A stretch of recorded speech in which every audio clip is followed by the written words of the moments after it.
अस्सलामु अलैकुम व रहमतुल्लाहि व बरकातुह।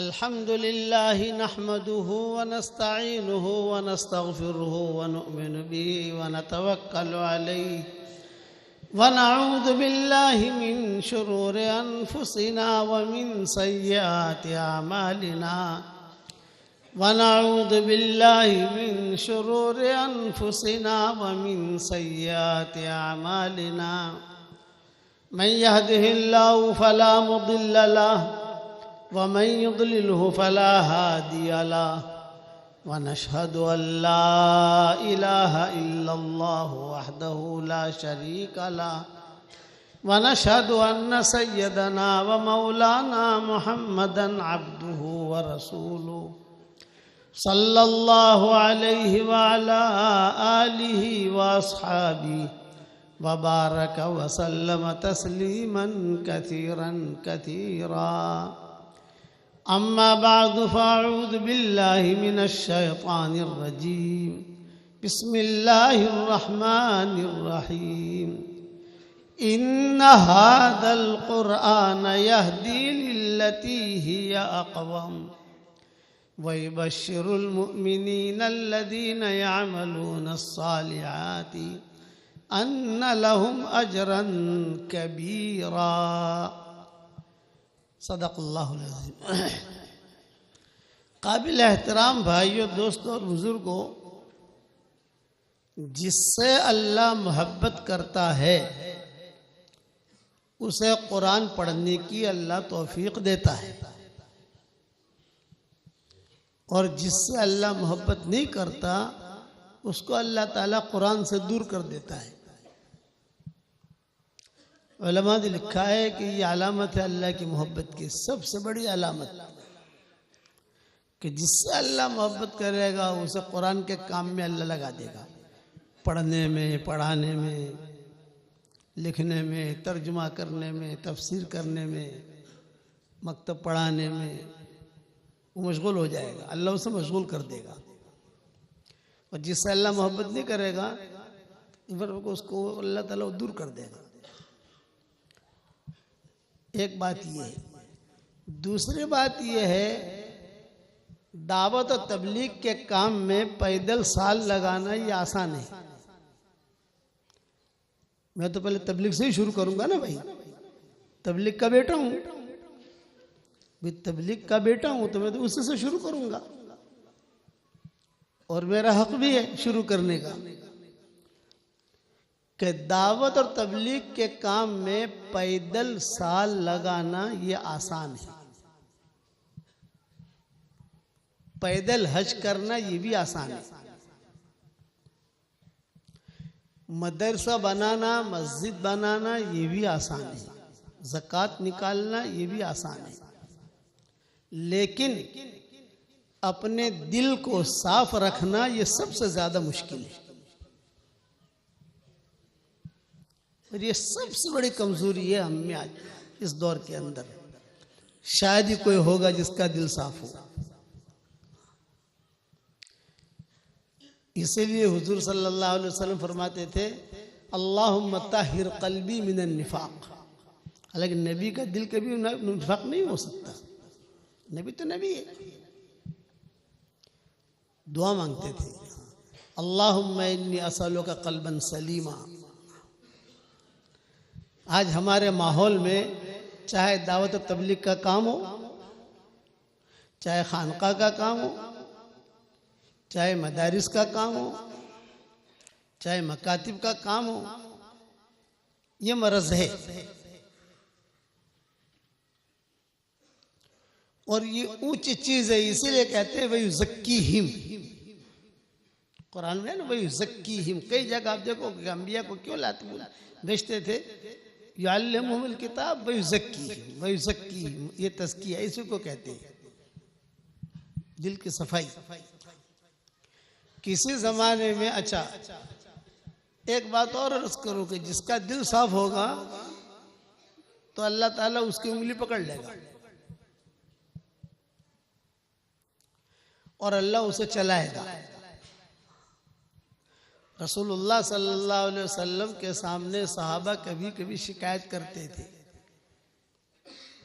तो हुजूर सल्लल्लाहु अलैहि वसल्लम फरमाते थे, देखो भी मेरे सामने किसी की शिकायत मत करो, तुम, मैं तुम्हारे पास आना चाहता हूं ऐसे हाल में कि मेरा दिल सलीम हो, कल्बे सलीम। चूंकि उलमा का मजमा है, इसलिए एक बात अर्ज करता हूं, एक दिल होता है, एक कल्ब होता है कल्बे सलीम, और एक कल्ब होता है कल्बे सकीम। सलामती वाला दिल किसको कहते हैं? कल्बे सलीम किसे कहते हैं? कि जिस दिल के अंदर कचरा न हो, पाक साफ, तो उसकी दुआ भी कबूल होगी। जो अमल करेगा वो अमल का नतीजा भी निकलेगा। नमाज पढ़ेगा कल्बे सलीम के साथ, तो उसकी नमाज भी कबूल और उस अमल का नतीजा भी निकलेगा, और उसके जो नेकियां बनती हैं, हसनात जो नेकियां, वो भी अल्लाह देगा उसे। और अगर किसी का दिल कल्बे सलीम नहीं हुआ, कल्बे सकीम हुआ, तो नेकियां मिलेगी उसे, लेकिन वो अमल कबूल नहीं होगा। ये उसूल अल्लाह का, एक ही उसूल अल्लाह का, इन्नमा यतक़ब्बलुल्लाहु मिनल मुत्तक़ीन, तक़वे वालों का ही हम कबूल करते हैं भाई। अय्युकुम अहसनु अमला, अय्युकुम अक्सर अमला नहीं कहा, अय्युकुम अहसनु अमला, साफ सुथरा लेकर कौन आता है? तो हमारे शरीयत में नेकियां कमाना और गुनाह माफ कराना ये तो बहुत आसान है। मामला है कबूल कराने का, और कबूल कब होगा? जब दिल साफ सुथरा होगा। तक़वे वाले का दिल जो होता है वो साफ सुथरा होता है, आईना। आजकल तो हमारे यहाँ क्या, अल्लाह माफ फरमाए, मियाँ बीवी दोनों लेटे हुए हैं, इसके दिल में शौहर की तरफ से कुछ कचरा है, शौहर के दिल में बीवी की तरफ से कचरा है, साथियों में आपस में कचरा,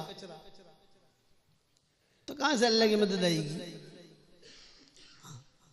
इसलिए कुरान में फरमाया, इल्ला मन अतल्लाह बिक़ल्बिन सलीम इद जाअ रब्बहु बिक़ल्बिन सलीम।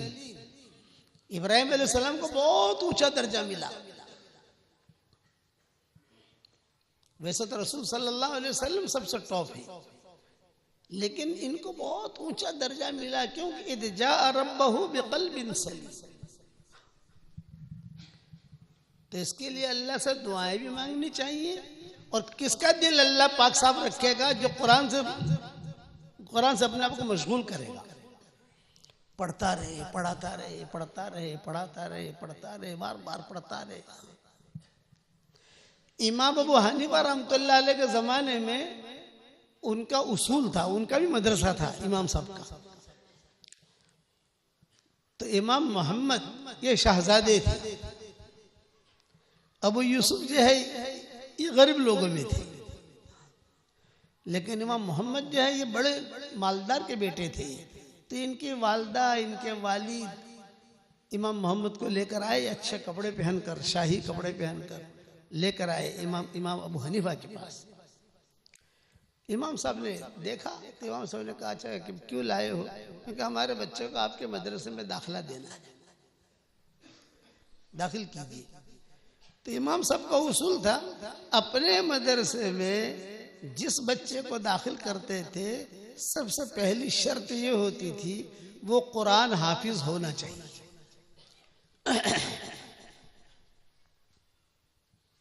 कुरान हाफिज।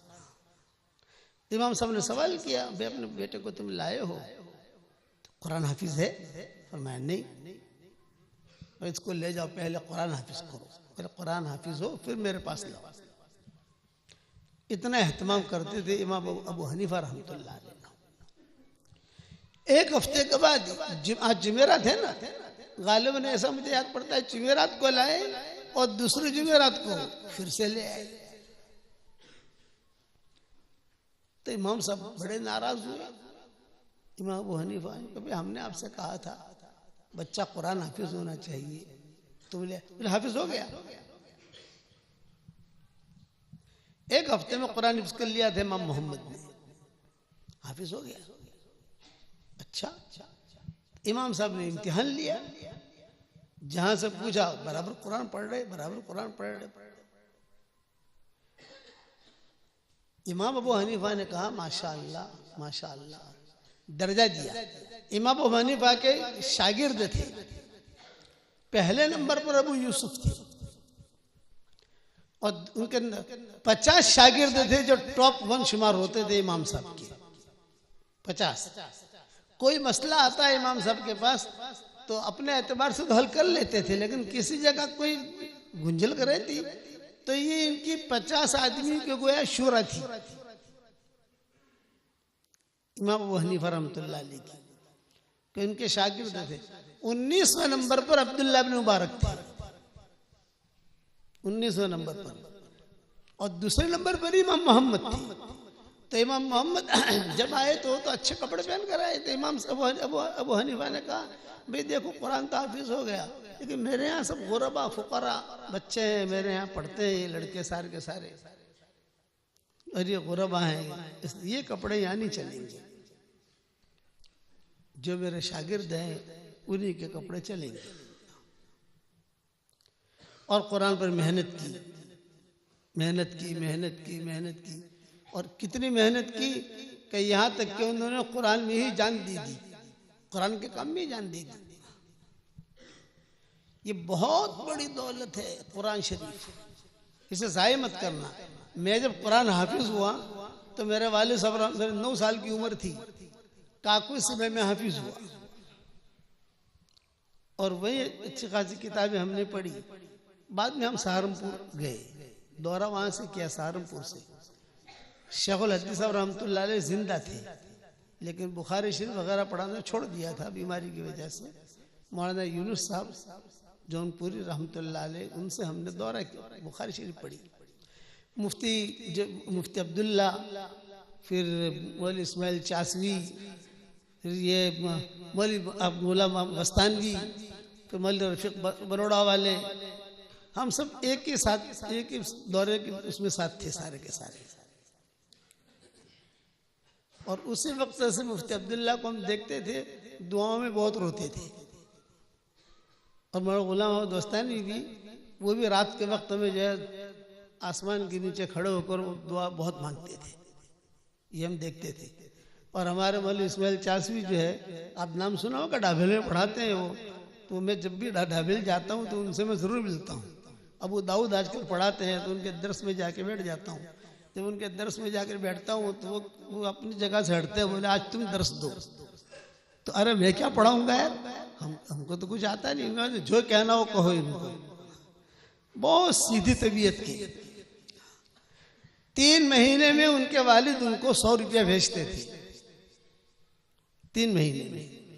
जब 100 रुपया आवे मनी ऑर्डर से, 100 रुपया भी गया, चलो 1 घंटे में खत्म।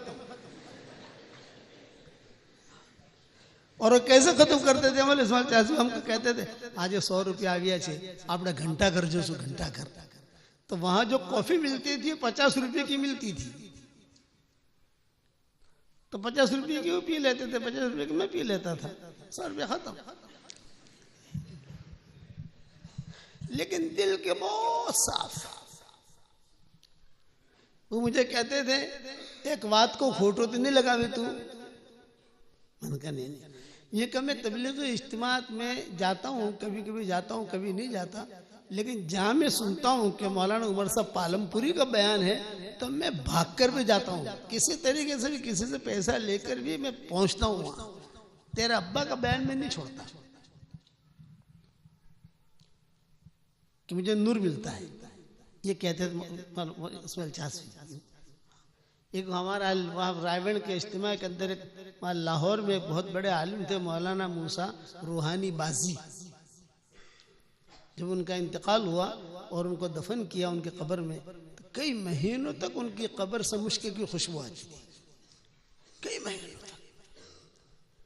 हम जब जाते थे वहाँ इज्तिमा में तो वो पहले पूछते थे कि मगरिब का बयान किसका तय हुआ है,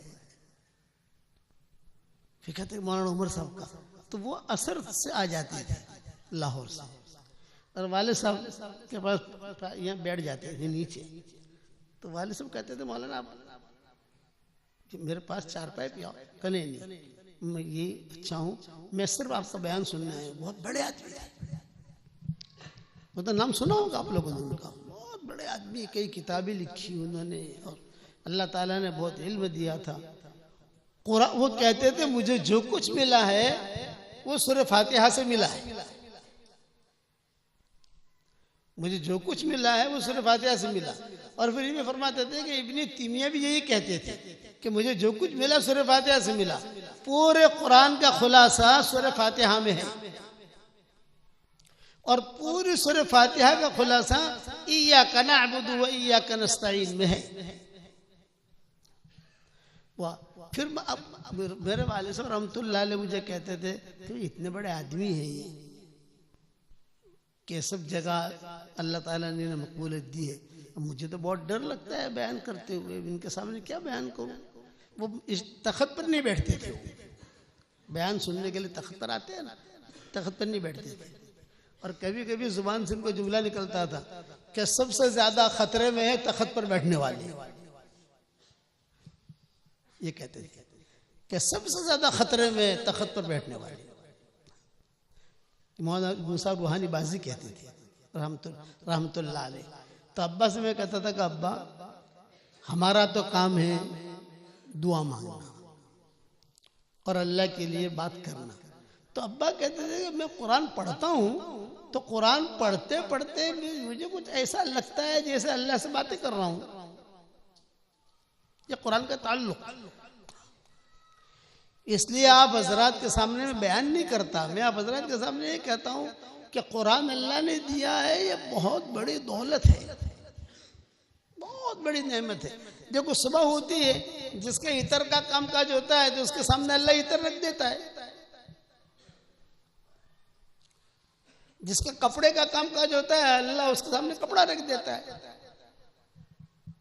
मेहनत करता है, कपड़े काटता है, कपड़े सीता है, इतर वाले के सामने इतर, शीशियां धोता है, शीशियां साफ करता है, उसमें इतर भरता है, लकड़े वाले के सामने लकड़े रख देता है। मैं करोड़ मर्तबा आप हजरात को सलाम करता हूं कि सुबह होते ही अल्लाह हमारी झोली में कुरान रख देता है। पढ़ना पढ़ाना। फिर अब्बा एक बात, जब बड़े बड़े उलमा होते थे तो अब्बा वाले साहब रहमतुल्लाह अलैह फरमाते थे भाई मेरे दिल में एक बात आती है लेकिन कहते हुए शर्माता हूँ। मेरे वाले साहब रहमतुल्लाह अलैह फरमाते थे मेरे दिल में एक बात आती है लेकिन कहते हुए शर्माता हूँ, मेरी दिल की बात कहता हूँ, इसमें कोई बनावट नहीं है। अब्बा ये भी फरमाते थे, क्योंकि मैं अक्सर उनके साथ रहा हूँ। उनके जितना भी जो कुछ भी अल्लाह ने मुझे दिया, वाले साहब रहमतुल्लाह अलैह की सोहबत मिली, देखता रहा, चलता रहा, देखता रहा, चलता रहा। तो फिर कहते थे कि आप लोग जो कुरान पढ़ते हो, पढ़ाते हो, हदीस पढ़ते हो, पढ़ाते हो, तो मेरे दिल में कभी कभी कभी आता है कि मैं आपके होठों को चूमूं, बोसा दूं कि आपके होठ कितने अच्छे हैं कि कुरान निकलता है इससे। इसलिए कुरान की कदर करोगे इंशाअल्लाह। और दिल की सफाई बहुत महंगा काम है ये, दिल साफ रखना ये बहुत मुश्किल है। कल्बे सलीम अल्लाह से मांगो, और अगर कल्बे सलीम न हुआ तो हशर के मैदान में बहुत कुछ कर जाएगा और खाली हाथ खड़ा रहेगा कि तुमने क्यों किया था। इसीलिए कहते हैं कि भाई जहन्नम में सबसे पहले कौन जाएगा? शराबी जाएगा, कितना जानी जाएगा, कहना कि चोर जाएगा जहन्नम में सबसे पहले, फिर मैं ना काफिर जाएगा, कोई ना कोई मुशरिक जाएगा, ना यहूदी जाएगा, ना कौन जाएगा? वो दीन के काम करने वाले जहन्नम में सबसे पहले जाएंगे जिनकी नीयतों में खोट था। मौली साहब, लोग अल्लामा कहते थे, अल्लामा मौली साहब, नीयत में खोट था। कल ही मैंने एक सबक भेजा 2 दिन पहले ही, कि मेराज की रात में देखा कि किसी के होठ जो है वो आग की कैंची से काटे जा रहे हैं। पूछा जिब्रील मन हाउलाए लश्किया, ये बदबख्त कौन है? बोले ये आपकी उम्मत के वो वाइज़ीन है, वो मुकर्रिरीन है जो लोगों को भली बातें बताते थे लेकिन अपने आप को भूल जाते थे। हरम शरीफ में बैठा हुआ और हज का सफर था हमारा, तवाफ़ ज़ियारत करके बैठा हुआ था। तवाफ़ ज़ियारत करके आदमी बहुत थकता है। तवाफ़ ज़ियारत, फिर जो है उसके बाद सही भी करो, फिर उसके बाद तवाफ़ विदा भी करो ताकि आदमी फारिग हो जाए सारे कामों से। मैं बैठा हुआ थका रहा। हमारे केरला के कुछ साथी थे हमारी खिदमत के अंदर, ताहा कोया, अल्लाह उनको जज़ाए खैर दे। तकरीबन 25 साल से वो हज करा रहे हैं अरबों के साथ।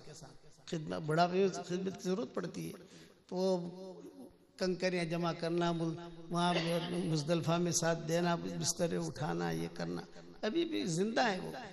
मैं बैठा हुआ था, एक नौजवान भागा भागा आया और उसने कहा था एक दुआ करना। मैं कहा क्या दुआ करूँ भाई? तो मैं मदरसा खोलना चाहता हूँ, दुआ करना। तो मैंने कहा भाई मदरसा खोलना बहुत अच्छी चीज़ है, खोलना चाहिए, लेकिन दुकान मत खोलना। अब समझदार आदमी था, रो दिया एकदम, वही बैठा बैठा रो दिया। पड़ोस कबूल का कहा ना वरना अब नीयत मेरी बदल गई। इसलिए हमें बेदीन दीनदार नहीं बनना। इस उम्मत ने जो खत्म किया है बेदीन दीनदारों ने। बेदीन दीनदार का मतलब समझे आप कि जाहिर हुलिया दीनदारी का है और उसकी जिंदगी में दीन नहीं है। ये उम्मत जो डूब गई इसके अंदर और डूबती जा रही है। इसलिए अल्लाह ताला से रोजाना कल्बे सलीम मांगो, मांगना पड़ेगा। और किसी अल्लाह वाले से दोस्ती भी करनी पड़ेगी। मौलाना यूसुफ साहब रहमतुल्लाह अलैह फरमाते थे कि कल्बे सलीम अगर हमें चाहिए तो अल्लाह के दीन का काम करे और अल्लाह से उसका अजर ले, और अगर किसी किस्म के कोई हालात आवे तो झेले। भाई हुनैन के मौके के ऊपर हुजूर सल्लल्लाहु अलैहि वसल्लम के पास जब माल बहुत आया, गज़वे हुनैन में माल बहुत आया। फतेह मक्का के बाद गज़वे हुनैन हुआ, तो गज़वे हुनैन के बाद माल बहुत आया, तो हुजूर सल्लल्लाहु अलैहि वसल्लम ने ये माल दिया मुहाजिरीन को, अंसार को नहीं दिया। जब अंसार को नहीं दिया ये माल तो जाहिर बात है कि दिल के अंदर थोड़ी सी चुभन हुई। क्या मेहनत हमने की, अंसार ने मेहनत की थी और मुहाजिरीन ने भी की थी, लेकिन मुहाजिरीन तो जो ये पहुंचते गए, लेकिन ज्यादातर कुर्बानियां उन लोगों की थी, मदीना वालों की। मुआखात भी कराई हुजूर सल्लल्लाहु अलैहि वसल्लम ने, और फिर जो है अभी बाग है मेरा, आधा तेरा आधा मेरा, वगैरह वगैरह, जो भी ये सारी हदीस है आप हजरात हमसे ज्यादा जानते हो। तो बाद अंसार की जुबान से इतना जुमला निकला, यूं फरमाया कि भाई कुर्बानियां हमने दी, औरतें हमारी बेवाएं हुई, बच्चे हमारे यतीम हुए और हमारे नौजवान शहीद हुए, लेकिन जब माल मिलने का वक्त आया तो मुहाजिरीन को दिया, हमको नहीं दिया। बस इतना जुमला इनके जुबानों पर आया। हुजूर सल्लल्लाहु अलैहि वसल्लम तक ये बात बाद में पहुंची, वही के जरिए से इसकी खबर नहीं है कि ये लोग ये कह रहे हैं, लेकिन मजमे में जब बातें चलती हैं तो निकलती गई बात, निकलती गई तो किसी अंसारी तक पहुंच गई, किसी मुहाजिरीन तक पहुंच गई, ये बातें होती रही। उसी मजमे में साद इब्न उबादा भी थे, उसी मजमे में जो है साद इब्न उबादा भी थे, बड़े लोगों में थे साद इब्न उबादा, उसैद इब्न हुज़ैर, साद इब्न उबादा, ये सब अंसार के बड़े बड़े लोग जो है, असद इब्न ज़ुरारा। हुजूर सल्लल्लाहु अलैहि वसल्लम को जब पता चला कि अच्छा इनकी जुबान पर ये जुमला आ रहा है, तो हुजूर ने सब अंसार को जमा किया, जहां बकरियां वगैरह बांधी जाती थी वहां जमा किया। ये मैं आपको इसलिए सुना रहा हूं कि आप दीन के लिए कुर्बानियां दोगे, आपका कोई भाव नहीं पूछेगा, टेंशन मत लेना। आप दीन के लिए थकोगे, मेहनत करोगे, इधर भागोगे उधर भागोगे, तो ऐसा भी होता है कि कोई भाव नहीं पूछता। उस पर ही मैं ग़ज़वे हुनैन का किस्सा सुना रहा हूं। काम करना है अल्लाह के लिए कि जो कुछ मैं लूंगा मेरे अल्लाह से लूंगा। इन अजरिया इल्ला अलल्लज़ी फतरनी अफला ताक़िलून, अंबिया ये कहते थे। अब हुजूर सल्लल्लाहु अलैहि वसल्लम पर जब यानी ये खबर सुनी हुजूर ने हुनैन के मौके के ऊपर, तो आप पर बहुत बोझ पड़ा कि भाई ये क्या, अंसार की जुबान से क्या जुमला निकल रहा है ये। तो आपने सब अंसार को जमा किया, या लल अंसार, या लल अंसार, या लल अंसार, ये आवाज लगाई। आपने खुद ने आवाज लगाई, या लल अंसार, या लल अंसार। सारे अंसार आ गए, सामने बैठे। जब अंसार आए तो जाहिर बात है कि वो मजमा मैदान में था, तो मुहाजिरीन भी आ गए। तो मुहाजिरीन को कहा भी तुम लोग पीछे बैठो, अंसार आगे बैठेंगे। और आगे बिठाकर हुजूर सल्लल्लाहु अलैहि वसल्लम ने फरमाया, मुझ तक ये खबर पहुंची है कि तुम ये कहते हो कि भी हमने मुजाहिदे किए, कुर्बानियाँ दी, हमारी औरतें बेवाएं हुई, बच्चे यतीम हुए, हमारे नौजवान शहीद हुए। माल मिलने का जब वक्त आया तो हुजूर सल्लल्लाहु अलैहि वसल्लम ने मुहाजिरीन को माल दिया, हमको नहीं दिया। क्या तुमने ये कहा है? ये हुजूर ने पूछा उनसे। अब वो समझ गए अंसार कि भाई ये तो चूक हुई। और नबी के बारे में ऐसा कहना, नबी की मौजूदगी में, भाई ये तो चूक हुई है। अब खामोश।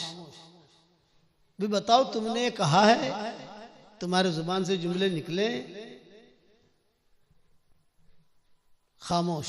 फिर हुजूर सल्लल्लाहु अलैहि वसल्लम ने बात का रंग बदला। आपने फरमाया, हाँ अगर तुम ये कहो क्या अल्लाह के नबी मक्का मुकर्रमा के अंदर तुम्हें धक्के मारे जा रहे थे, हमने मदीना में तुमको पनाह दी, अंसार ने पनाह दी। मक्का मुकर्रमा में फाकों पर फाके थे, नामुनासिब हालात थे, मदीना में आकर हमने आपका साथ दिया, मकानत भी दिए, ज़मीनें भी दी, जो कुछ जितना लगाना था हमने लगाया। सदक़तुम, ये जुमला कहा, सदक़तुम, तुमने सच कहा। लेकिन मेरी भी एक बात सुनो, हुज़ूर सल्लल्लाहु अलैहि वसल्लम फरमा रहे हैं, मेरी भी एक बात सुनो, और वो ये कि मैं तुम्हें ये कहता हूँ कि तुम लोग जहन्नम के किनारे पर खड़े हुए थे, अभी जहन्नम में गिरो, अभी जहन्नम में गिरो, लेकिन मेरी वजह से अल्लाह ने तुमको जहन्नम में जाने से बचा लिया, और मेरी वजह से अल्लाह ने तुम्हें जन्नत दी, मेरी वजह से अल्लाह ने तुम्हें ईमान दिया, मेरी वजह से अल्लाह ने तुम्हें कुरान दिया, मेरी वजह से अल्लाह ने तुम्हें इज्जतें दी। मैंने कौन भाव पूछता था अंसार का?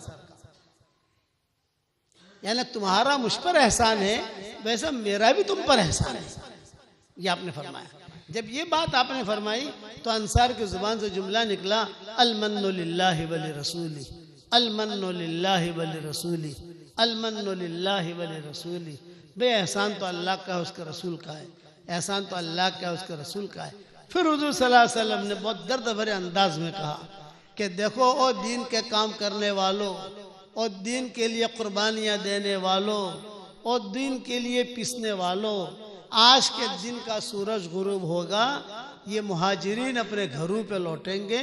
कोई ऊँट को लेके लौटेगा, कोई बकरियां लेके लौटेगा, कोई सोना लेके लौटेगा, कोई चांदी लेके लौटेगा, कोई घोड़े लेके लौटेगा। और ओ दिन के काम करने वालों, जब तुम अपने घरों पे लौटोगे तो अल्लाह और उसका रसूल को लेकर लौटोगे।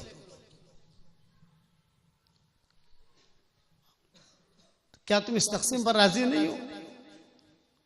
इस पर अंसार बहुत रोए और एक ही जुमला कहा, अलमन्नु लिल्लाहि वली रसूली, अलमन्नु लिल्लाहि वली रसूल। कयामत तक के आने वाले दिन के काम करने वालों को हुजूर सल्लल्लाहु अलैहि वसल्लम ने हुनैन में सबक दे दिया कि काम करो, अल्लाह के लिए करो, और तुम काम बहुत करोगे लेकिन तुम्हारा कोई भाव नहीं पूछेगा, कोई पहचानेगा भी नहीं। फिर हुजूर सल्लल्लाहु अलैहि वसल्लम ने आखिर में एक जुमला कहा, एक बात याद रखना, आज तो मैं जिंदा हूं, और ये हालात आए, मैंने समझा दिया तुम्हें। मेरे दुनिया से जाने के बाद भी दस्तरखान लगेंगे, तुम्हें कोई नहीं पूछेगा। बेहतरीन बेहतरीन पशु की सवारी आएगी, तुमको कोई पहचानेगा भी नहीं, हालांकि तुमने कुर्बानी दी है। ये होगा, लेकिन सब्र करना, झेल लेना, लड़ाई और फितनों में मत पड़ना। और मैं तुमसे वादा करता हूं, ये जुमला कहा आपने, मैं तुमसे वादा करता हूं तुम दुनिया में फितनों में मत पड़ना। हशर के मैदान में मेरे कान में सिर्फ मुझे याद दिला देना। मैं अल्लाह की कसम खा के कहता हूं, तुम जो कहोगे मैं तुमको अल्लाह से दिलवा दूंगा। ये जुमला कहा आपने, तुम जो कहोगे मैं तुमको अल्लाह से दिलवा दूंगा। उसके बाद से कभी भी अंसार की जुबान पर इस किस्म के जुमले नहीं आए। तो मौलाना यूसुफ साहब रहमतुल्लाह अलैह जामी मस्जिद जो है दिल्ली की, उसकी मिसाल देते थे साथियों को, और कहते थे देखो ये जामी मस्जिद है, बुनियाद पर खड़ी है कि बुनियाद है नीचे, लेकिन कोई बुनियादों को नहीं देखता। ये मदरसा है हमारा, कोई बुनियादों को नहीं देखता कि किस तरीके से मदरसा बना, किसने कुर्बानियाँ दी, क्या हुआ, किसने पैसा दिया, किसने मेहनत की, क्या कोई नहीं देखता। तो मौलाना जामी मस्जिद की मिसाल देते थे। और बाद मरतबा तो कभी कभार हजरत मौलाना जामी मस्जिद चले जाते थे, दिल्ली की जामी मस्जिद में, और साथियों को कहते थे कि देखो इसके मेहराब कितना अच्छा है, देखो सीढ़ियाँ कितनी अच्छी है, देखो ये फूल बोटा कहते, देखो ये हौस कितना अच्छा है, हौस कितना अच्छा पानी आ रहा है, ये पत्थर देखो कितने अच्छे हैं। फिर कहते थे जो कुछ भी है वो जाहिर के लोग तारीफ करते हैं, बुनियादों की तारीफ नहीं करते। तो दीन के खातिर तुम दीन के बुनियाद बनना, तो अल्लाह तुम्हारा हाथ पकड़ लेगा। कभी भी जो है फितनों में इसमें उसमें शामिल मत होना। अबू ज़र ग़िफ़ारी रज़ी अल्लाह ताला अन्हु को हुज़ूर सल्लल्लाहु अलैहि वसल्लम ने फरमाया था, ये फरमाया था कि देखो अबू ज़र एक हाल आएगा, एक दिन आएगा कि तुम जो है बहुत पहाड़ के ऊपर चले जाना, हालात आएंगे मदीना मुनव्वरा में, ये होगा ये होगा। अबू ज़र ग़िफ़ारी ने कहा मैं तो जो है मस्जिद नबवी में आकर मुकाबला करूंगा। तो उसने फरमाया नहीं, झेल लेना, निगलना, उगलना मत, फितने में मत पड़ना, फितने में पड़ेगा तो हलाक हो जाएगा। वतवफ़्फ़नी गैर मफ्तूनी, यह है हदीस में दुआ, वतवफ़्फ़नी गैर मफ्तूनी, कि अल्लाह जब भी फितने का तेरा इरादा हो तो मुझे बगैर आजमाइश के उठा लेना। नबी ने दुआ मांगी। तो मेरा आज का सबक जो हमारा चलता है, तो आज के हाथसोट का आज का हमारा सबक एक ही है, अपना दिल साफ रखो। दिल की सफाई ये बहुत मुश्किल काम है। हुज़ूर सल्लल्लाहु अलैहि वसल्लम बार बार कहते थे अल्लाहुम्मा इन्नी असअलुका क़ल्बन सलीमा। जब लोग बहुत माल जमा करें, कल मैंने सूरत में कहा कि आजकल सूरत वालों के पास आसमान से माल टपक रहा है। सूरत अच्छा मजमा था, तो अचानक हमारा प्रोग्राम तय हो गया, यहाँ आने वाले थे, उन्होंने कहा जब गुजर ही रहे हो, रात आपको ठहरना ही है, तो अल्लाह रसूल की कुछ बात बता दो हमें। मैंने कहा आज माल बहुत अल्लाह दे रहा है, तो जब माल बहुत जमा होने लगे तो क्या मांगो, अल्लाहुम्मा इन्नी असअलुका क़ल्बन सलीमा। लंबी दुआ है, शद्दाद इब्न औस की हदीस है कि अल्लाह मैं तुझसे पाक साफ दिल चाहता हूँ। और इसी को अल्लाह ने कुरान में कहा इन यअलमिल्लाहु फी क़ुलूबिकुम खैरा युतिकुम खैरा। तुम्हारे दिलों को देखेंगे, तुम्हारे दिलों में खैर होगा तो तुम्हें खैर दे देंगे। कहाँ से देंगे ये मत पूछो, लेकिन देंगे। सहाबे किराम रिज़वानुल्लाह अलैहिम अजमईन में से बाद लोग बहुत सीधी सादी तबीयत के थे, लेकिन दिल के बहुत साफ थे, कभी भी हेरा फेरी नहीं। हुज़ूर सल्लल्लाहु अलैहि वसल्लम के सामने कभी भी हेरा फेरी नहीं। हमारे वाले साहब रहमतुल्लाह अलैह फरमाते थे कि दीन के जितने इदारे हैं उन इदारों में जो नुकसान आएगा वो हेरा फेरी से आएगा। कि हमारे अब्बा फरमाते थे कि हेरा फेरी, चालाकियां, तो दिन का काम नहीं चलता। फिर अल्लाह ताला आहिस्ता आहिस्ता आहिस्ता करके उसे उजाड़ देता है। और अगर दिल की सफाई हुई और अल्लाह के लिए किया तो अल्लाह उसका हाथ पकड़ता है, फिर अल्लाह ताला उसे चलाता है। कमजोर होगा तो भी अल्लाह उसे चलाएगा। क्या अल्लाह का वादा है, इय्यालमिल्लाहु फी कुलूबिकुम खैरा युतिकुम खैरा।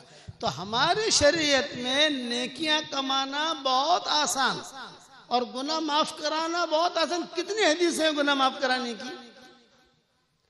मैंने एक किताब लिखी है जिसका नाम है कि यानी उसमें सिर्फ इस्तिग़फ़ार की हदीसें बयान की मैंने। ये करो गुनाह माफ, ये करो गुनाह माफ, ये करो गुनाह माफ, ये करो गुनाह माफ। 313 हदीसें। अंदाजा मुझे ये है कि ये करो गुनाह माफ, ये करो गुनाह माफ। तो हमारा उस वक्त में किताबों का कस्टम करते थे मुफ्ती सईद साहब रहमतुल्लाह अलैह और मुफ्ती अमीन उनके भाई। तो मुफ्ती सईद साहब रहमतुल्लाह अलैह बिखरे मोती वगैरह तो उन्होंने ही देखी मुफ्ती सईद साहब रहमतुल्लाह अलैह ने। फिर देख कर उन्होंने तकरीज लिखी कि तकरीज लिखना जो है एक जिम्मेदारी का काम है। पूरी पढ़ी उन्होंने मुफ्ती सईद साहब ने, पूरी पढ़ी बिखरे मोती। 12 जिल्दें आ गई उसकी। अब वो जिल्दे, अब ये 12 पराक्रम रुक गए। फिर कुछ जहन में ये बात आई कि कुरान का काम हम शुरू करें, कुरान का काम शुरू करें। तो अल्लाह ताला ने कुरान का काम लेना शुरू किया। लफ्ज बलफ्ज तर्जुमा भी हमारा आ गया अल्हम्दुलिल्लाह। अब मैं 15 पारे यहाँ लेकर आया, हमारे मुफ्ती साहब को दिखाया, मौलाना को, कि देखो आ गए हैं लफ्ज बलफ्ज तर्जुमा कुरान शरीफ का। ये मुकम्मल हो गया, परसों मुकम्मल हो गया और हमने सारी दुनिया में उसका वो भेज भी दिया। उसकी जो PDF है जिसे छापना है छापे। तो मुफ्ती सईद साहब रहमतुल्लाह अलैह जब हमारी किताब आई गुनाहों की मग़फ़िरत की कि किसमें हमारे शरीर में गुनाह माफ़ कराना बहुत आसान है। तो मैं सोच रहा था कि नाम क्या लिखूं, नाम क्या लिखूं, क्या रखें इसका नाम समझ में नहीं आता था कि नाम क्या रखें। तो हमारे पास बड़े मियाँ आए मुलाकात के लिए। सिर्फ ऐसे कोई यानी हमारे मुताल्लिक़ीन में से थे। आकर बैठ कर कहा, मौलवी साहब एक किस्सा सुनाऊं? मैंने कहा सुनाओ। हमारे यहाँ जब हम कैडी कंपनी में रहते थे, बम्बई में कैडी कंपनी है, वहाँ हम रहते थे 18वें माले के ऊपर। एक फकीर आता था और वो नीचे से सदा लगाता था, मायूस क्यों खड़ा है, अल्लाह बहुत बड़ा है। मायूस क्यों खड़ा है, अल्लाह बहुत बड़ा है। अरे मैंने कहा फकीर तो सदा लगाता था, मुझे मेरी किताब का नाम मिल गया। वो फकीर सदा लगाता, मैं किताब के नाम की फिक्र में था। मैंने मुफ्ती अमीन साहब को फोन किया। मुफ्ती अमीन साहब ने देख ली किताब। ये कहा देख रहा हूँ, लेकिन नाम शू राखू सा नाम, ये तो बोलो गुजराती जुबान में, नाम शू राखू सवानू। फिर मैं कहती ये नाम रखो, मायूस क्यों खड़ा है, अल्लाह बहुत बड़ा है।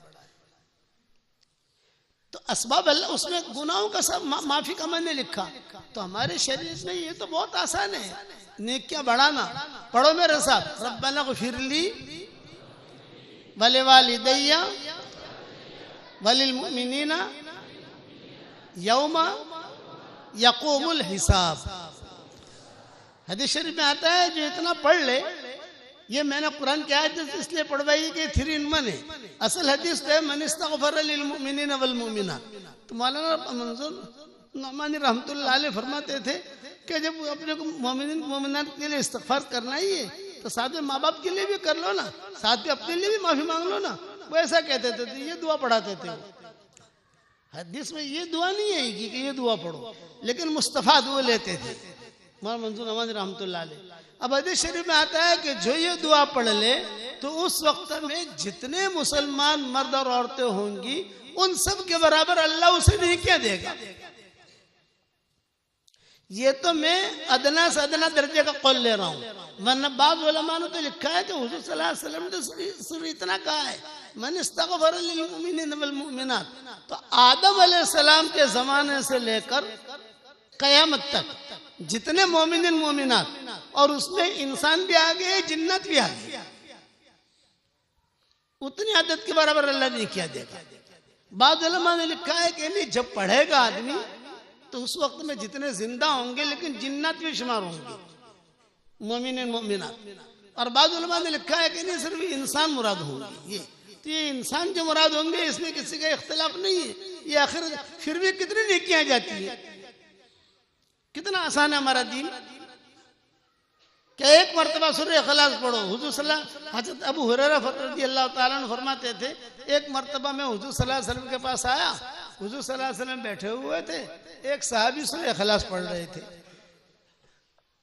जब वो सूरह इखलास पढ़कर फारिग हुए तो हुजूर सल्लल्लाहु अलैहि वसल्लम मेरी तरफ मुतवज्जो हुए, यानी अबू हुरैरा की तरफ, और ये कहा अबू हुरैरा वजबत वजबत वजबत। तो मैंने पूछा क्या वाजिब हो गया? आपने फरमाया जन्नत वाजिब हो गई। तो मेरे दिल में आया अच्छा एक मरतबा सूरह इखलास पढ़ने पर जन्नत वाजिब हो गई, हुजूर फरमा रहे हैं। तो मैं भागा वो साहबी को ढूंढने के लिए, जाकर खुशखबरी दूं। अब वो ढूंढ रहा था मस्जिद नबी में, अब वो साहबी तो मिले नहीं, लेकिन मुझे टेंशन हुआ कि साहबी को ढूंढते ढूंढते कभी मेरा नुकसान न हो, क्योंकि उस दिन मेरा खाना हुजूर के साथ था। तब हुरैरा फरमाते थे वो उनको ढूंढते ढूंढते जो है मेरा इंतजार करेंगे, और आज मुझे दावत है हुजूर के यहाँ, हुजूर ने मुझे बुलाया है, दोपहर का खाना मुझे हुजूर सल्लल्लाहु अलैहि वसल्लम के साथ खाना है। मैंने ज्यादा ध्यान दिया नहीं उस साहबी की तरफ, मैं हुजूर के पास आ गया ताकि खाना खा लूं। ये चांस तो बहुत कम मिलता है। अब जब खाना खा चुका फिर मैं ढूंढने के लिए निकला सब जगह इधर उधर, लेकिन वो साहबी नहीं मिले। लेकिन मैं लोगों से ये हदीस बयान करता हूँ कि मेरे साथ ये किस्सा हुआ है। वजबत वजबत वजबत। हमारी शरीयत कितनी आसान है। मुअत्ता इमाम मालिक की रिवायत है, इमाम मालिक ने रिवायत नकल की है वजबत वाली। तो शरीयत कितनी आसान है। नेकियां कमाना हमारे शरीयत में बहुत आसान, गुनाह माफ कराना ये बहुत आसान। सबसे ज्यादा मुश्किल है अपने नेकी कबूल कराना। एक साहबी आए हुजूर सल्लल्लाहु अलैहि वसल्लम के पास, दरवाजे पर खड़े रहे और एक ही जुमला कहते रहे, वाह दुनूबा वाह दुनूबा वाह दुनूबा, हाय मेरे गुनाह हाय मेरे गुनाह। जब मजमा भरा हुआ है और क्या वाह दुनूबा हाय मेरे गुनाह मेरे गुनाह। तो आपने फरमाया करीब आओ, और वो करीब आए, सामने बैठे। आपने फरमाया क्या गुनाह किए हैं तुमने? तो उन्होंने कहा कि हजरत शिरक के अलावा सारे गुनाह किए हैं मैंने, शिरक नहीं किया, बाकी सारे गुनाह किए। अब आप जवाब दे रहे हैं। अच्छा जो जवाब दे रहे हैं वो सिर्फ वो साहबी के लिए नहीं है, वो तो कयामत तक के आने वाले मुसलमानों के लिए। आपने फरमाया एक दुआ पढ़ाता हूँ, 3 मरतबा पढ़ ले, तेरे गुनाह माफ हो जाएंगे। अच्छा पढ़वाइए पढ़वाइए, पढ़ो मेरे साथ, आप लोग भी पढ़ो। अल्लाहुम्मा मगफिरतुका औसाउ मिन दुनूबी व रहमतुका अर्जा इंदी मिन अमली। अल्लाहुम्मा मगफिरतुका औसाउ मिन दुनूबी व रहमतुका अर्जा इंदी मिन अमली। अल्लाहुम्मा मगफिरतुका औसाउ मिन दुनूबी व रहमतुका अर्जा इंदी मिन अमली। 3 मरतबा हुजूर सल्लल्लाहु अलैहि वसल्लम ने पढ़वाया और फिर एक जुमला कहा, कुम कद गफर अल्लाहु लक, खड़ा हो जा, अल्लाह ने तेरे सारे गुनाह माफ कर दिए। गुनाह माफ कराने के असबाब बहुत मिलेंगे आपको। मैंने मेरी किताब मोमिन का हथियार नाम सुना होगा, उसके अंदर भी ये हदीस लिखी है, कुम कद गफर अल्लाहु लक। 3 मरतबा अस्तगफिरुल्लाह अल्लज़ी ला इलाहा इल्ला हुवल हय्युल क़य्यूम व अतूबु इलैहि पढ़ो तो गुनाह माफ हो जाते हैं। माँ बाप की तरफ मोहब्बत की निगाह से देखो, मकबूल हज का सवाब मिलता है। बीवी के मुंह में लुक़मा दो, सदका का सवाब मिलता है। नेकियां बढ़ाने के असबाब बहुत मिलेंगे आपको। मियाँ बीवी एक दूसरे की तरफ मोहब्बत की निगाह से देखें और दोनों हंसें, अल्लाह भी हंसते हैं। बताओ, मियाँ बीवी एक दूसरे से मुसाफा करें और मुसाफा करके दोनों मुसाफा कर रहे हैं दोनों, तो दोनों की उंगलियों से ऐसे गुना झड़ेंगे जैसा कि नल खोलो तो पानी कैसे झड़ता है, धड़ धड़ धड़ धड़, ऐसे ऐसे ऐसे गुना झड़ेंगे। घर जाकर अमल कर लेना कि मियाँ बीवी एक दूसरे की तरफ देख के हंसना और अल्लाह के लिए हंसना। ये नहीं भी मौलाना ने कहा इसलिए हंस रहा हूं, लेकिन तेरी मेरी लड़ाई जो है वो तो है ही। क्या तेरी मेरी जो लड़ाई है वो तो ये नहीं, झेलना सीखो। मतलब दिल की सफाई, आज का सबक है हंसोट का, दिल की सफाई। ये इस पर तुम गौर करना। तन्हाई में बैठना, और तन्हाई में बैठ कर मैंने क्या कहा, पैदल साल लगाना तबलीग में आसान है। मैं सबसे पहले से शुरू करूं ना भाई, पैदल हज करना आसान है, मदरसे चलाना भी आसान है, ज़कात देना भी आसान है, सारे ने काम करने आसान है, लेकिन अपने दिल को साफ सुथरा रखना ये बहुत मुश्किल है। इसलिए साहबी क्या कहते थे, साद इब्न अबी वक्कास के बारे में हुजूर सल्लल्लाहु अलैहि वसल्लम ने फरमाया, बैठे हुए थे हुजूर सल्लल्लाहु अलैहि वसल्लम और सहाबा सब बैठे हुए, आपने फरमाया देखो देखो देखो एक आदमी आएगा यहाँ से, वो जन्नती है। आए सब साहबा ने देखा, अरे हुजूर ने फरमाया जन्नती, तो बहुत बड़ी चीज है, नबी कहते किसी के बारे में जन्नती। दूसरे दिन मजलिस लगी, आपने फरमाया सुनो सुनो अला अला सुनो सुनो सुनो, अभी एक आदमी आएगा वो जन्नती है। दूसरे दिन भी यही साहबी आए, साद इब्न वक्कास। तीसरे दिन आपने फरमाया अरे भाई देखो एक आदमी आएगा वो जन्नती है। 3 दिन तक हुजूर सल्लल्लाहु अलैहि वसल्लम फरमाते रहे, साद इब्न अबी वक्कास को मालूम नहीं कि मेरे बारे में कह रहे हैं, आप खाली साहबा से कहते थे कि वो आदमी जन्नती है जन्नती है जन्नती है। तो अब्दुल्ला इब्न अमर इब्न आस ये नौजवान सहाबा में थे रदी अल्लाह ताला अन्हुम अजमाइन, उनके दिल में आया कि यार इनकी क्या नेकी है इनकी, ये मेहमान बन के चले गए और कहा मैं मेहमान बन के आया हूँ, मेहमान 3 दिन का होता है तो मैं आया हूँ, हाँ हाँ आ जाओ। वो नेकी देख रहे थे, खोज रहे थे क्या नेकी है, कि हुजूर सल्लल्लाहु अलैहि वसल्लम फरमा रहे जन्नती है। कौन सी नेकी है इनके पास, कोई खास नेकी नहीं। आम लोग जो कुरान पढ़ते थे वही पढ़ते हैं, तहज्जुद में आखिर में उठकर 2 रकात नफल पढ़ लेते हैं, मस्जिद नबी में आ जाते हैं, कोई इम्तियाजी नेकी नहीं मिली, दिखाई दी थी इनको। तो इन्होंने पूछा अब्दुल्ला इब्न अमर इब्न आस ने, ये फरमाया कि हुजूर सल्लल्लाहु अलैहि वसल्लम ने 3 दिन कहा कि जन्नती है तुम्हारी कौन सी नेकी है। तो फरमाया कि मेरी नेकी जो है वो छुपी हुई है, मैं नहीं बताऊंगा। तन्हाई का गुनाह आदमी को ज़वाल पे लाता है, और तन्हाई की नेकी आदमी को कमाल तक ले जाती है। हज़रत सौबान से हुजूर सल्लल्लाहु अलैहि वसल्लम ने कहा था, सौबान तिहामा पहाड़ की नेकियां लेकर हशर के मैदान में आदमी आएगा, लेकिन 0 बनकर खड़ा रहेगा। उस जमाने में तिहामा पहाड़ की बहुत ऊंचाई लंबाई अरबों में मशहूर थी, तो आपने तिहामा पहाड़ की मिसाल दी। आपके सामने हिमालय पहाड़ था नहीं, वही पहाड़ सामने था, तो हुजूर सल्लल्लाहु, इसीलिए ओहद पहाड़ सामने था तो ओहद पहाड़ की मिसाल दी हुजूर ने, देखो सुभान अल्लाह पढ़ना ये ओहद पहाड़ से भी ज्यादा अजर वाला है, अल्हम्दुलिल्लाह पढ़ना ये ओहद पहाड़ से भी ज्यादा अजर वाला है। 5 किलोमीटर का है, हम जाते हैं वहाँ मदीना मुनव्वरा में, तो हम साथियों से कहते हैं कि जरा पे थोड़ा चक्कर लगाओ, तो कितना किलोमीटर होता है, तो 5 किलोमीटर है, और वजनी कितना है वो तो तुम जानते हो। अहदुन युहिब्बुना व नुहिब्बु, हुजूर सल्लल्लाहु अलैहि वसल्लम फरमाते थे ओहद हमसे मोहब्बत करता है, हम ओहद से मोहब्बत करते हैं। और ईरुन यबगुदुना व नुबगुजु, सामने ईर पहाड़ है जहाँ यहूद लोग मशवरा करते थे, फरमाया कि ये ईर जो है ये हमारा दुश्मन है, हम उसके दुश्मन है। जन्नत के पहाड़ों में से एक पहाड़, तो हुजूर ने तिहामा पहाड़ की मिसाल दी, तिहामा पहाड़ के नेकियां लेकर आएंगे लेकिन खाली हाथ।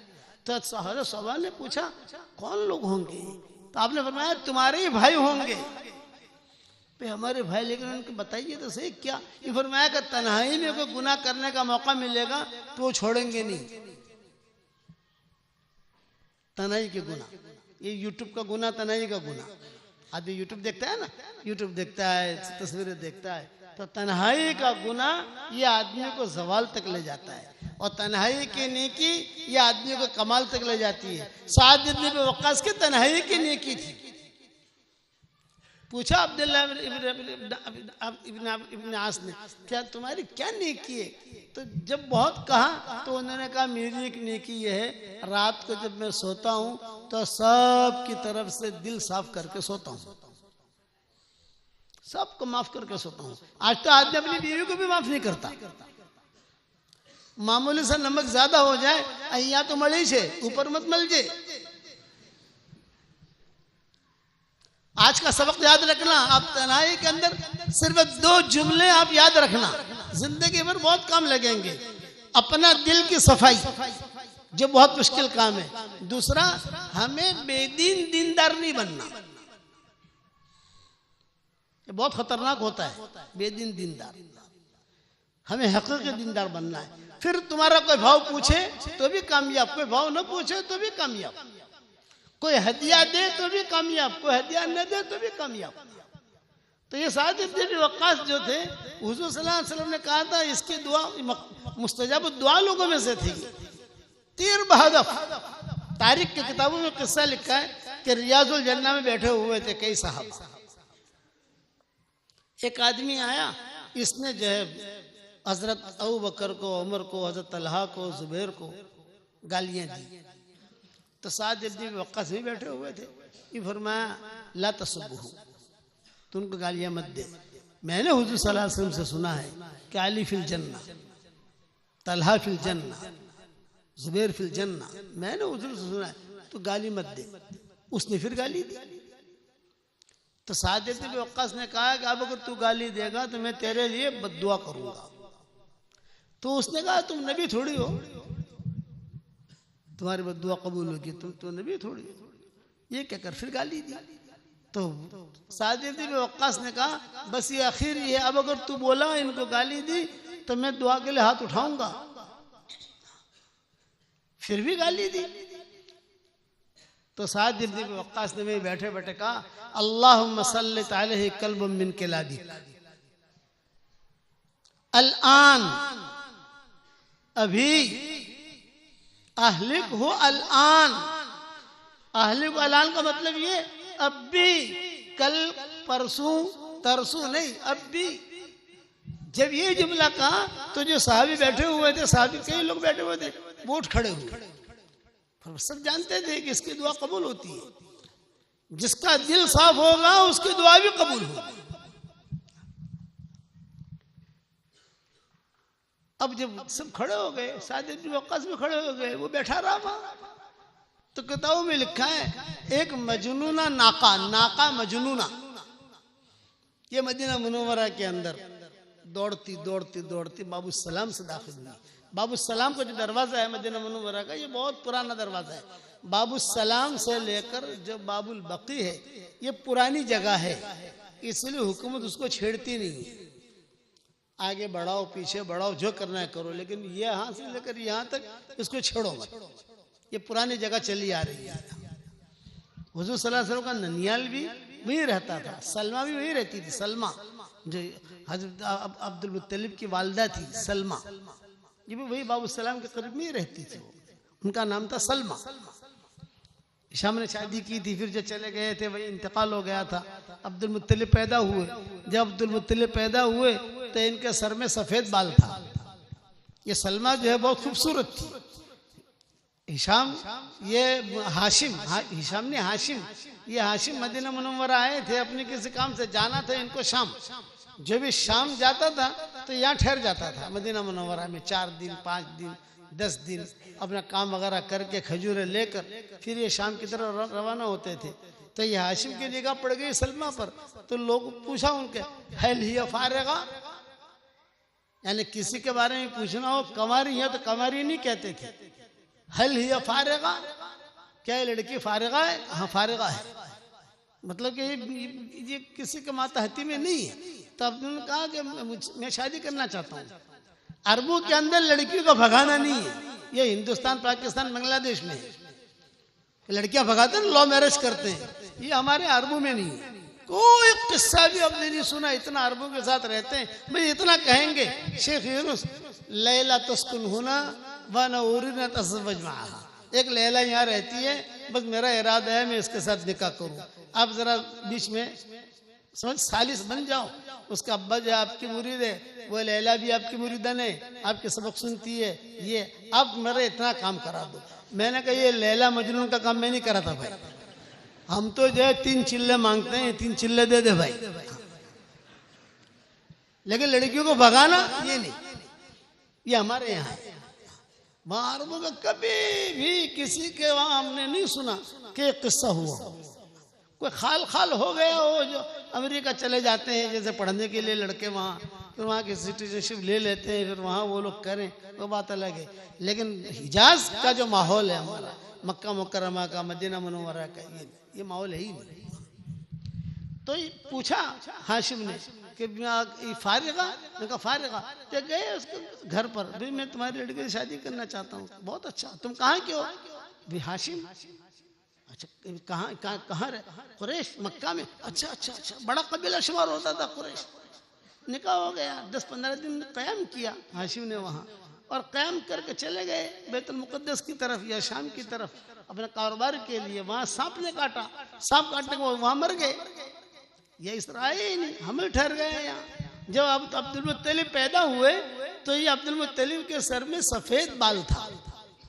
जब सफेद बाल था तो मदीना वाले आए, मदीना वालों ने देखा, क्या रे ये लड़का, तो सब ने नाम रखा शैबा, शैबा शैबा। इसीलिए अब्दुल मुत्तलिब को पहले शैबा कहते थे, शैबा, जा शैबा, जा शैबा, जा शैबा। बूढ़ा आया, बूढ़ा आया, बूढ़ा आया, बूढ़ा आया। बाद में मक्का वाले ढूंढने के लिए आए कि हमारा पता नहीं वो हाशिम कहाँ चला गया, मिलता नहीं है। सुना शादी भी की है मदीना मुनव्वरा में, सब पता चला कि अरे वो तो वहाँ मर भी गया, वहाँ दफन भी हो गया, और यहाँ शादी भी की, और ये बच्चा है अब्दुल मुत्तलिब। तो ये अब्दुल मुत्तलिब को लेकर मक्का मुकर्रमा आए। यार अब लोग जो अपना बच्चा है ना, सलमा को भी लेकर आए साथ में, भाई हमारी बहू है, ये कहकर वो लोग वहाँ आए। फिर ये काफिला चला, ये भी वहीं रहते थे।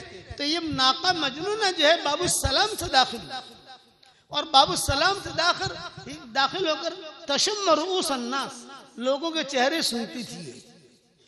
और ये बैठा हुआ था जो गाली देता था, सीधी वहां पर गई और उसका मुंह सूंघा और उसको अपने पकड़ा उसको, और वही रियाजुल जन्ना में ही ऐसा पटक पटक कर मार दिया उसे। जो धोबी घाट पर धोबी कपड़े कैसे पटकता है,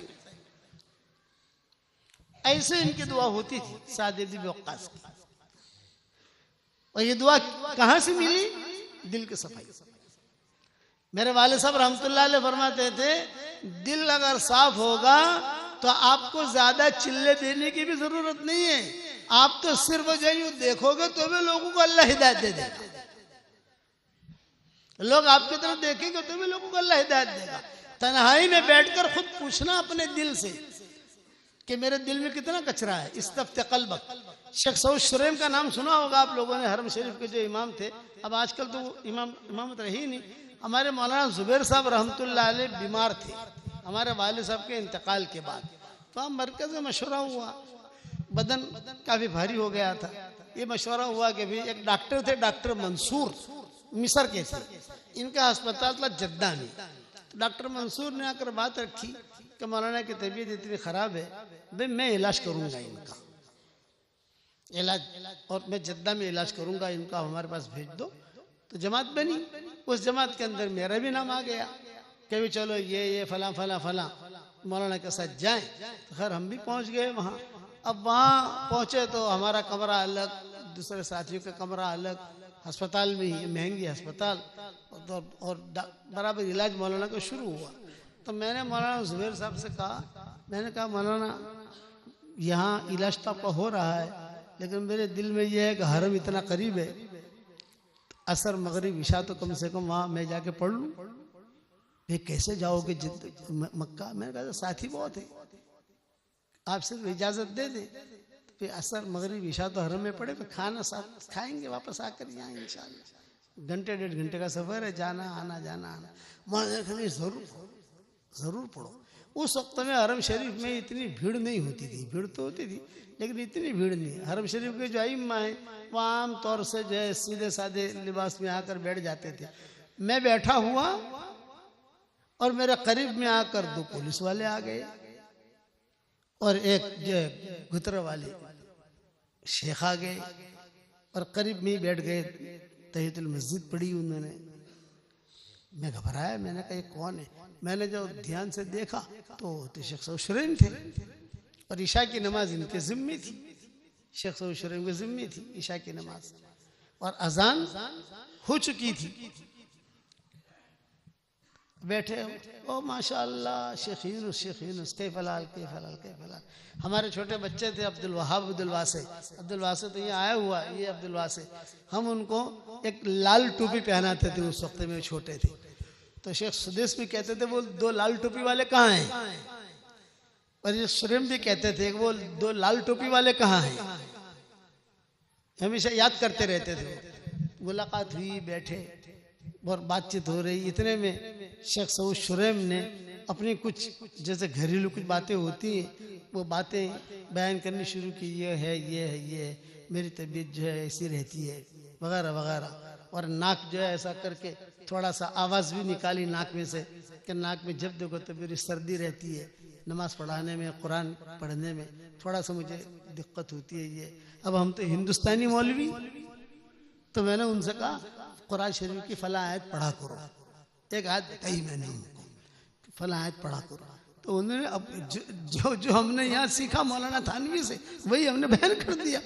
आमल कुरानी में जो लिखा है वही कि फला आयत पढ़ा करो। उन्होंने मुझे सवाल किया कि आपने ये आयत क्यों कही।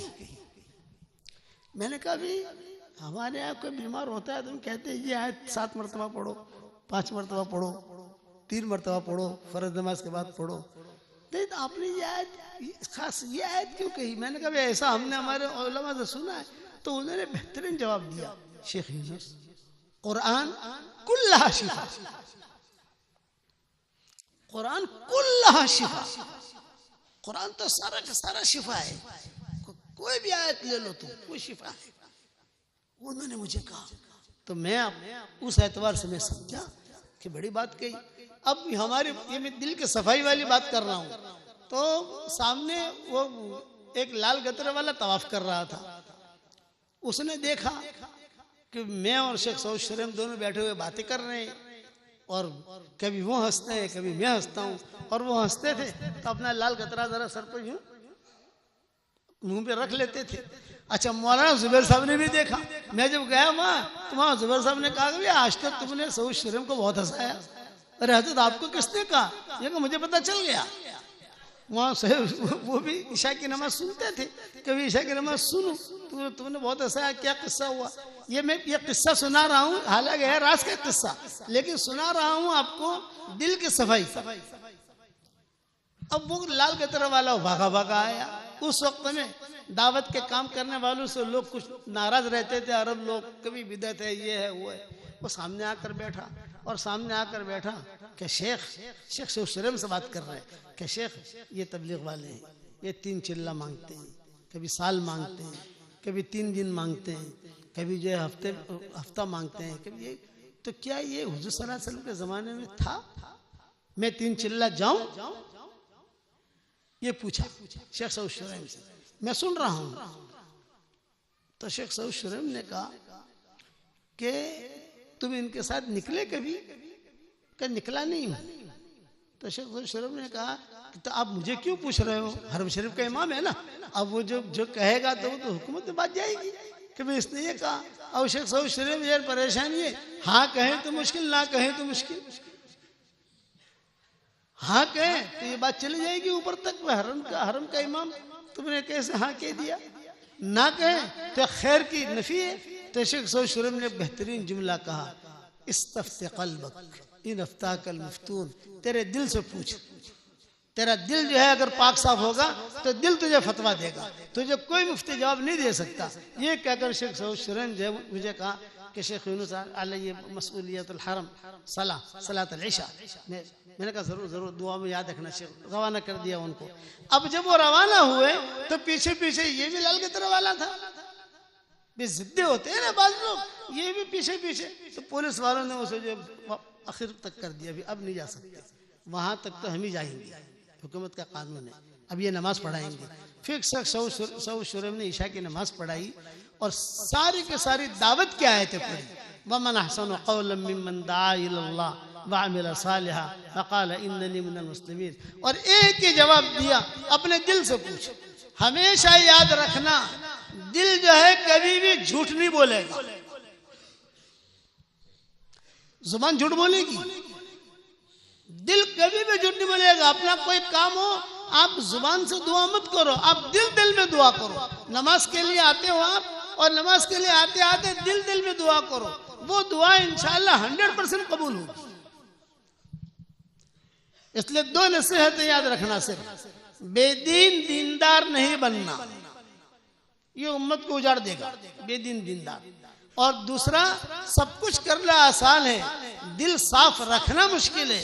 इसलिए अल्लाह ताला से कहो कि अल्लाह मेरा दिल पाक साफ कर दे, करोगे इंशाअल्लाह। इसके लिए मेहनत की जाती है, दुआएं मांगी जाती है। हुजूर सल्लल्लाहु अलैहि वसल्लम खुद दुआ मांगते थे, सहाबा खुद दुआ मांगते थे। और आदमी को अपने आखिरत का फिक्र होना चाहिए। हजरत उमर रदी अल्लाह ताला अन्हु को जब नेज़ा मारा गया, अब जाहिर बात है कि इतना बड़ा आदमी है उमर इब्न खत्ताब, कि जब मुसलमान हुए तो हजरत जिब्रील आए और जिब्रील ने कहा उबश्शिरक या रसूल अल्लाह अला इस्लाम उमर इब्न खत्ताब, मैं उमर इब्न खत्ताब के मुसलमान होने पर आपको खुशखबरी देता हूँ। जमीअल मलाइका युहन्निऊन बादहुम बादा, आसमान पर जितने फरिश्ते हैं एक दूसरे को मुबारकबादी दे रहे हैं, उमर मुसलमान हो गया, उमर मुसलमान हो गया, उमर मुसलमान हो गया, उमर। लेकिन आखिरी वक्त में क्या कह रहे थे हज़रत उमर?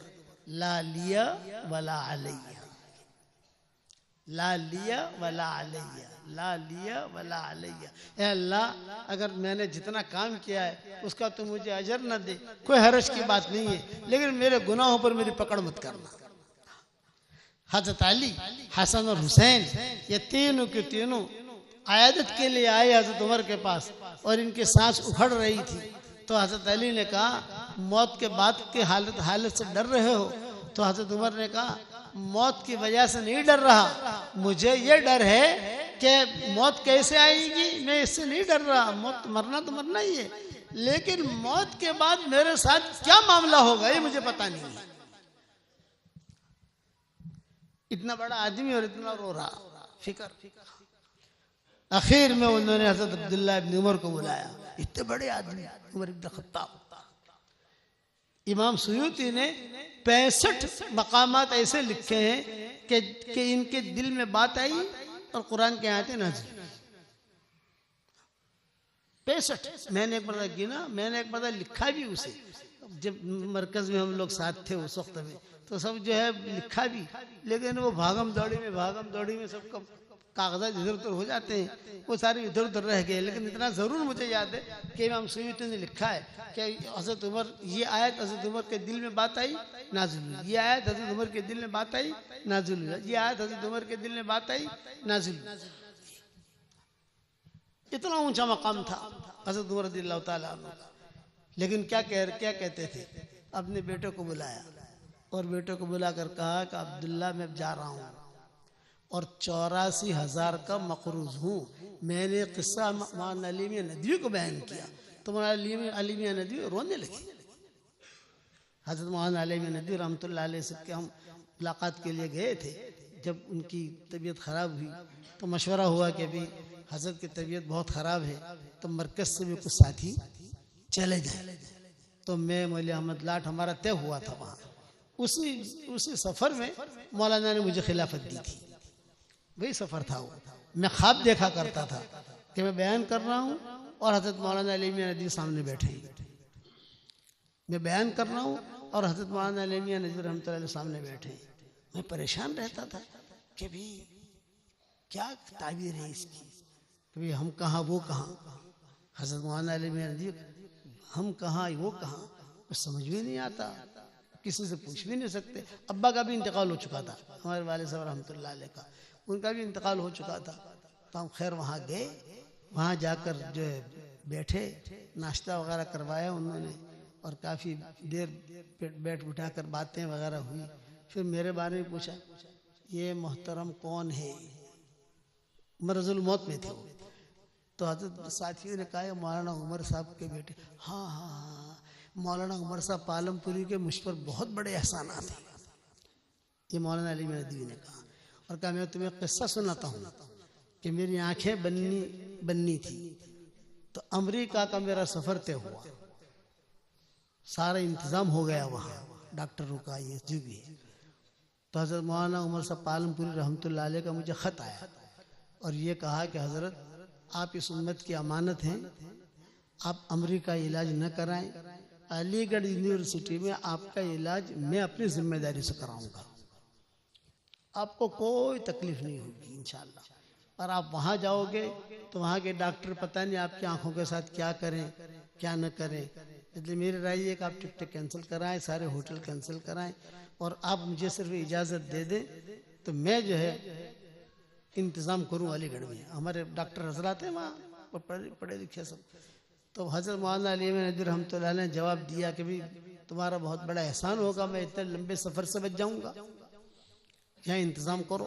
तो वालिद साहब रहमतुल्लाह अलैह ने पूरा इंतज़ाम किया डॉक्टरों का, और कोई नर्स करीब नहीं आएगी, और हज़रत का आंखें उनकी बनी, आंखें ठीक हो गई। उसके बाद तो हज़रत मौलाना ने कई किताबें लिखी, ये उन्होंने ये बयान किया। हज़रत ने इंतकाल पर फिर मुझे पूछा कि भाई आप किससे बैत हो, तो मैंने कहा भी पहले मैं हज़रत जी रहमतुल्लाह अलैह से था, हज़रत जी का इंतकाल हो गया तो वालिद साहब की तरफ मैं उनसे हाथ पे बैत हो गया, अब्बा का इंतकाल हो गया, तो अब जो है मैं बस जो उन हजरात ने बताया उस तरीके से चल रहा हूँ मैं। ये मैंने कहा तो हज़रत मौलाना अली नदवी रहमतुल्लाह अलैह ने मुझे कहा लेटे लेटे भाई आज जुमा का दिन है और मैं आपको खिलाफत देता हूँ, ये जुमला कहा। तो मैंने उनसे पूछा हजरत मैं तो फला फला के हाथ पर यानी बैत हुआ हूँ, शेख के हाथ पर तो मैं बैत नहीं हुआ था, लेकिन ये तो बुजुर्ग हजरत जी मौलाना इनाम अल हसन साहब रहमतुल्लाह अलैह और हमारे वालिद साहब रहमतुल्लाह अलैह, इनके हाथ पर तो बैत हुआ था। और उनकी तरबियत में मौलाना इनाम अल हसन साहब के साथ बहुत सफ़र हुए, हमारे अब्बा के साथ भी बहुत सफ़र हुए। तो मैंने पूछा मौलाना से कि हजरत मैं तो मेरी निस्बत वहाँ है, तो हजरत ने बहुत अच्छा जवाब दिया।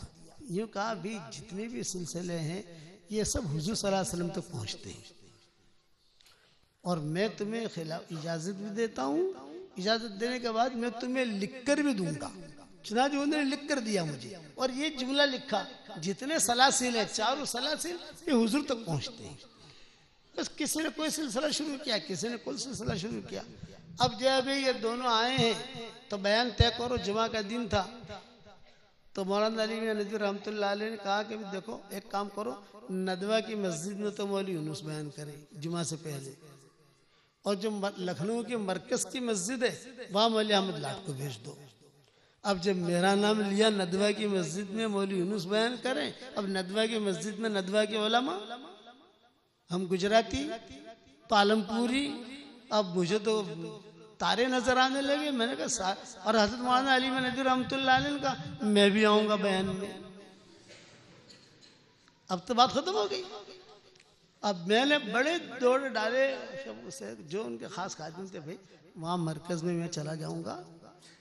अब यहाँ जो है वो मरकज़ में सीधे साधे लोग होते हैं बेचारे, वहाँ तो जो भी कहो चलेगा। अब समझेगे नहीं भाई आवाम उन्नास में जो भी कहो ना यार, तू भी अंधा मैं भी अंधा, वो जो समझे चल भाई जो। लेकिन यहाँ अभी नदवा तो आप समझते हो वो तो बहुत हसास जगह है, और नदवा के अंदर में सारे बड़े बड़े उलमा, और हज़रत की तबीयत यानी ख़राब थी इसलिए उलमा और भी टिकते थे वहाँ, जुमा के दिन भी नहीं जाते थे। अरे मैंने कहा यार, तो हज़रत ने इधर उधर लोगों ने कहा कि देखो हज़रत की तबीयत ठीक नहीं है, जो फैसला किया आप तो कुरान की आयतें पढ़ लेना, सब जानते हैं सब समझते हैं। मैंने कहा भाई मुझे तो खड़े होते हुए शर्म आएगी यार इनके सामने। फरमाया कि नहीं, ये 1998 का किस्सा है, 1998 का ये किस्सा है जो सुना रहा हूँ। अब्बा का इंतकाल 97 में हुआ है और ये 1998 का ये किस्सा है। अब कितने साल हो गए देख लो, उस वक्त मेरी उम्र भी क्या होगी ये देख लो। लेकिन जिस अच्छा खैर अल्लाह ने बयान करा दिया।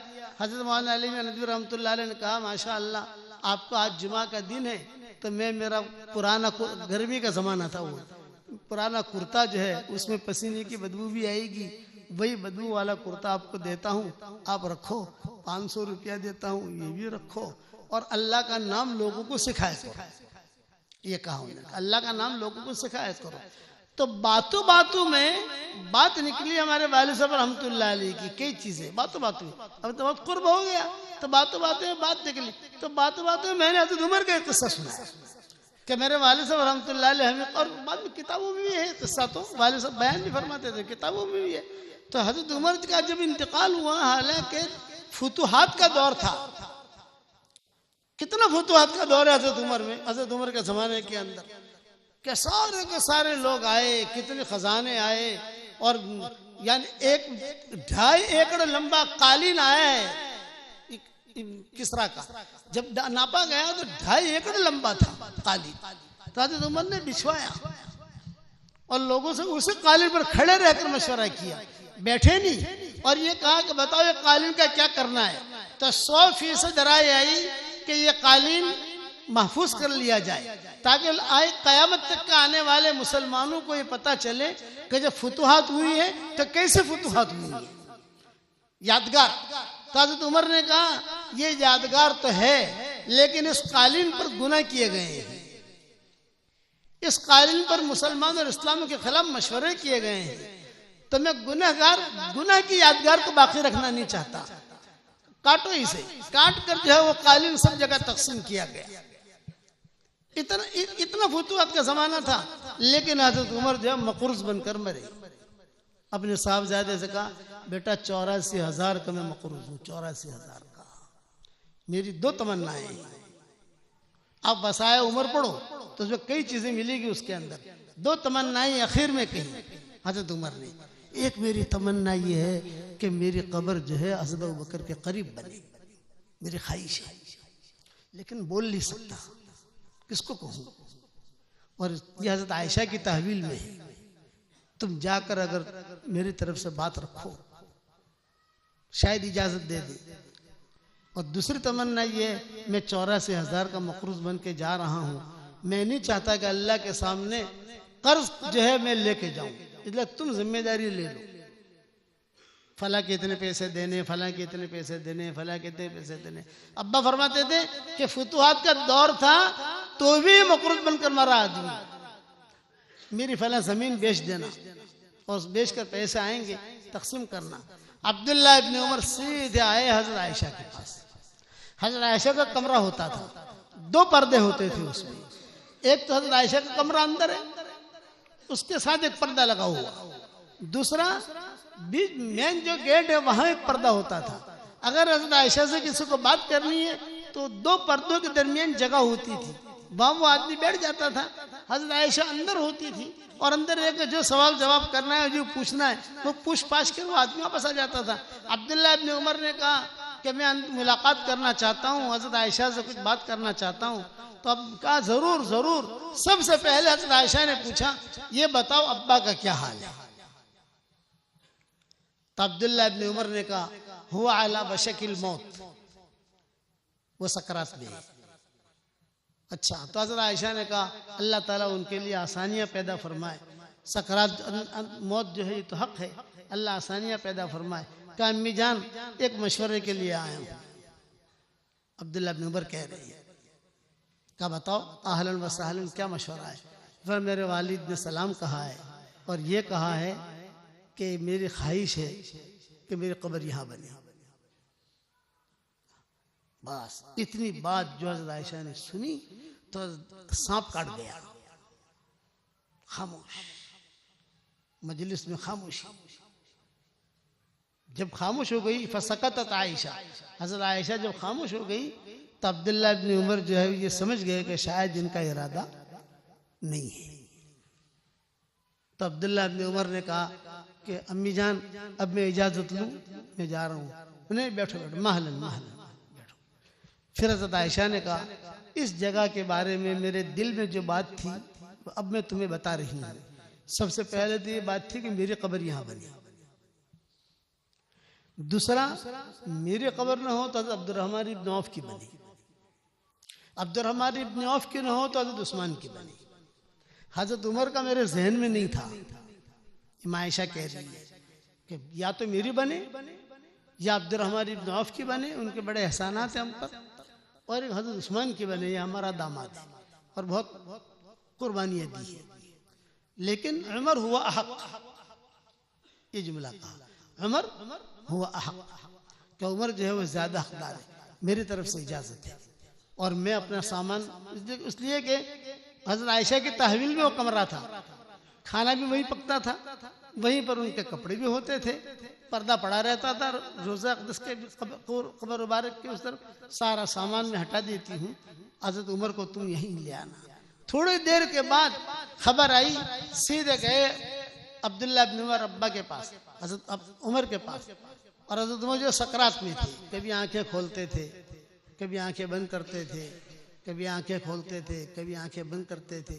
तो जो आंख खोली तो देखा कि अब्दुल्ला खड़ा है। तो फिर हज़रत अब्दुल्ला इब्न उमर से हज़रत उमर ने इंतकाल के वक्त कहा, बशिरनी या इब्ना, मेरे बेटे मुझे खुशखबरी दे, क्या हुआ? बशिरनी या इब्न उमर, मुझे खुश, या अब्दुल्ला मुझे खुशखबरी दे, क्या हुआ? क्या जवाब दिया माँ ने? तो हज़रत अब्दुल्ला इब्न उमर ने कान में कहा, थोड़ा सुनना कम हो गया था हज़रत उमर का इंतकाल से पहले, तो कान में कहा, आपको इजाज़त दे दी है और हम आपकी कब्र वहीं बनाएंगे। तो हज़रत उमर ने क्या कहा? तक़वा। ये कहा, हो सकता है मेरे डर की वजह से इजाज़त दी हो, मैं उमर इब्न खत्ताब अमीरुल मोमिनीन, इसलिए मेरे इंतकाल के बाद नहला चुको और सब कुछ तैयार कर चुको, तो वही जनाजा रखना, फिर से इजाज़त मांगना। और ये मत कहना अमीरुल मोमिनीन अंदर आना चाहते हैं, ये कहना उमर इब्न खत्ताब अंदर आना चाहता है, इजाज़त दे तो मुझे वहां दफन करना, और अगर इजाज़त न दे बक़ी में दफन करना। ये इनकी आखिरी वसीयत थी हज़रत उमर रज़ियल्लाहु ताला अन्हु की। सब कुछ हो गया तैयार, अब उनका जनाजा लाया गया, जहां पर आजकल हम सलात सलाम पढ़ते हैं, मुआजा शरीफ जिसे कहते हैं। एक अक़दाम आलिया है और एक मुआजा शरीफ है, वहीं पर जो है जनाजा रखा गया। और जनाजा रखने के बाद चूंकि भीड़ भाड़ बहुत थी, होहा बहुत थी, सारी मदीना की औरतें, मुहाजिरीन, मुहाजिरात, अंसार, सब मस्जिद नबी खचाखच भरी हुई। कुर्ब जवार में लोगों को पता चला कि अमीरुल मोमिनीन का इंतकाल हुआ है, तो वो भी भागे भागे आए, सब पूरा मदीना भर गया हज़रत उमर के इंतकाल की वजह से। तो हज़रत अब्दुल्ला इब्न उमर ने खड़े होकर ऐलान किया, मेरे वालिद हज़रत उमर का इंतकाल हो गया है, वो 84,000 के मकरूज बनकर दुनिया से गए, फलां के इतने, फलां के इतने, फलां के इतने, फलां के इतने, आप सबसे दरख्वास्त कर रहा हूँ मेरे अब्बा को माफ कर दो, उस सब पैसों की जिम्मेदारी मेरी है। मुझे बताया फला जमीन बेचकर, मैं जो है एक जमीन थी हज़रत उमर की, वो जमीन बेचकर मैं वो कर्जा अदा कर दूंगा। जब हज़रत अब्दुल्ला इब्न उमर ने ये ऐलान किया है तो मस्जिद नबी से रोने की आवाज आई, चिखने की। लोगों ने कहा, इतना बड़ा काम किया, इतना बड़ा काम। ये जुमला जब मैंने हज़रत मौलाना अली मियां नदवी कहा तो वो रोने लगे कि इतना बड़ा काम किया इस आदमी ने और मकरूज बनकर मरा। तो सब जगह से आवाज आई, सब जगह से, हमने तुझे भी माफ कर दिया, तेरे अब्बा को भी माफ कर दिया। अगर एक दिरहम भी हम लेंगे तो कयामत के मैदान में अल्लाह और रसूल को मुंह नहीं दिखा पाएंगे।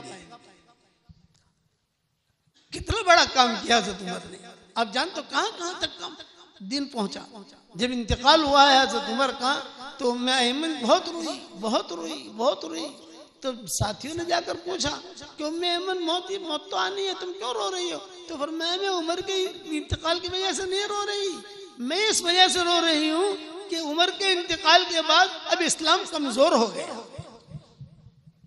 ये उम्मे ऐमन ने कहा, मैं इसलिए रो रही हूँ कि अब उमर इस्लाम कमजोर हो गया हमारा।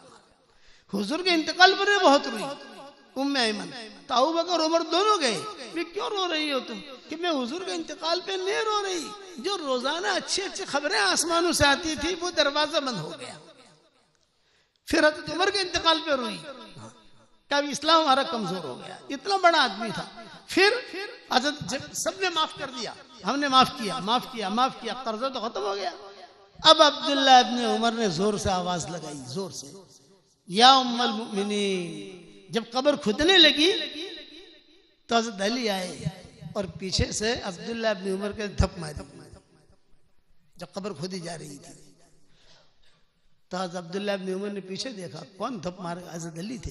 तो हज़रत अली ने कहा, शुरू से मेरे दिल में ये बात थी, ये जगह हज़रत उमर को मिलेगी और कोई नहीं ले सकता ये जगह। जब हरम शरीफ में वो सारे ईरानी लोग आए थे और शेख हुज़ैफी ने खुतबा दिया था, जिसकी वजह से 2 साल तक उनको इमामत से माज़ूल कर दिया था, तो उन्होंने खुतबे में ये कहा था कि तुम्हें वो यानी हुकूमत ने उन्हें तय किया था शेख हुज़ैफी को भाई इतना बड़ा वफ्द आया है ईरान का, तो इनको सलातो सलाम तुम पढ़ाओ, इमाम होने के नाते। वो उन्होंने सलातो सलाम पढ़ा रहे थे तो उसको तो सलाम किया, और यहाँ ये दोनों हजरात जो थे थूका उन्होंने। अब इन्होंने देखा दूसरे दिन जुमा था, जुमा में उनका ही खुतबा था शेख हुज़ैफी का, उन्होंने ठोक दिया उन्होंने सारा। तो उन्होंने ये जुमला कहा कि अगर उमर और अबू बकर खराब होते तो अल्लाह नबी के पड़ोस में न रखता हूं। बार बार ये जुमला कहते रहे हुज़ैफी और खुतबे में रोते रहे कि अगर ये लोग खराब थे जो तुमको उनको इतना बुरा समझते हो, तो अपना अल्लाह अपने नबी के लिए ऐसे पड़ोसी क़यामत तक के लिए ऐसे पड़ोसी रखता। फिर हज़रत अब्दुल्लाह इब्न उमर ने जोर से कहा कि ए उम्मुल मोमिनीन, ए उम्मुल मोमिनीन, मेरे वालिद अंदर आना चाहते हैं, मेरे वालिद अंदर आना चाहते हैं, लेकिन भीड़ भाड़ बहुत थी, वहां तक आवाज पहुंच नहीं रही थी।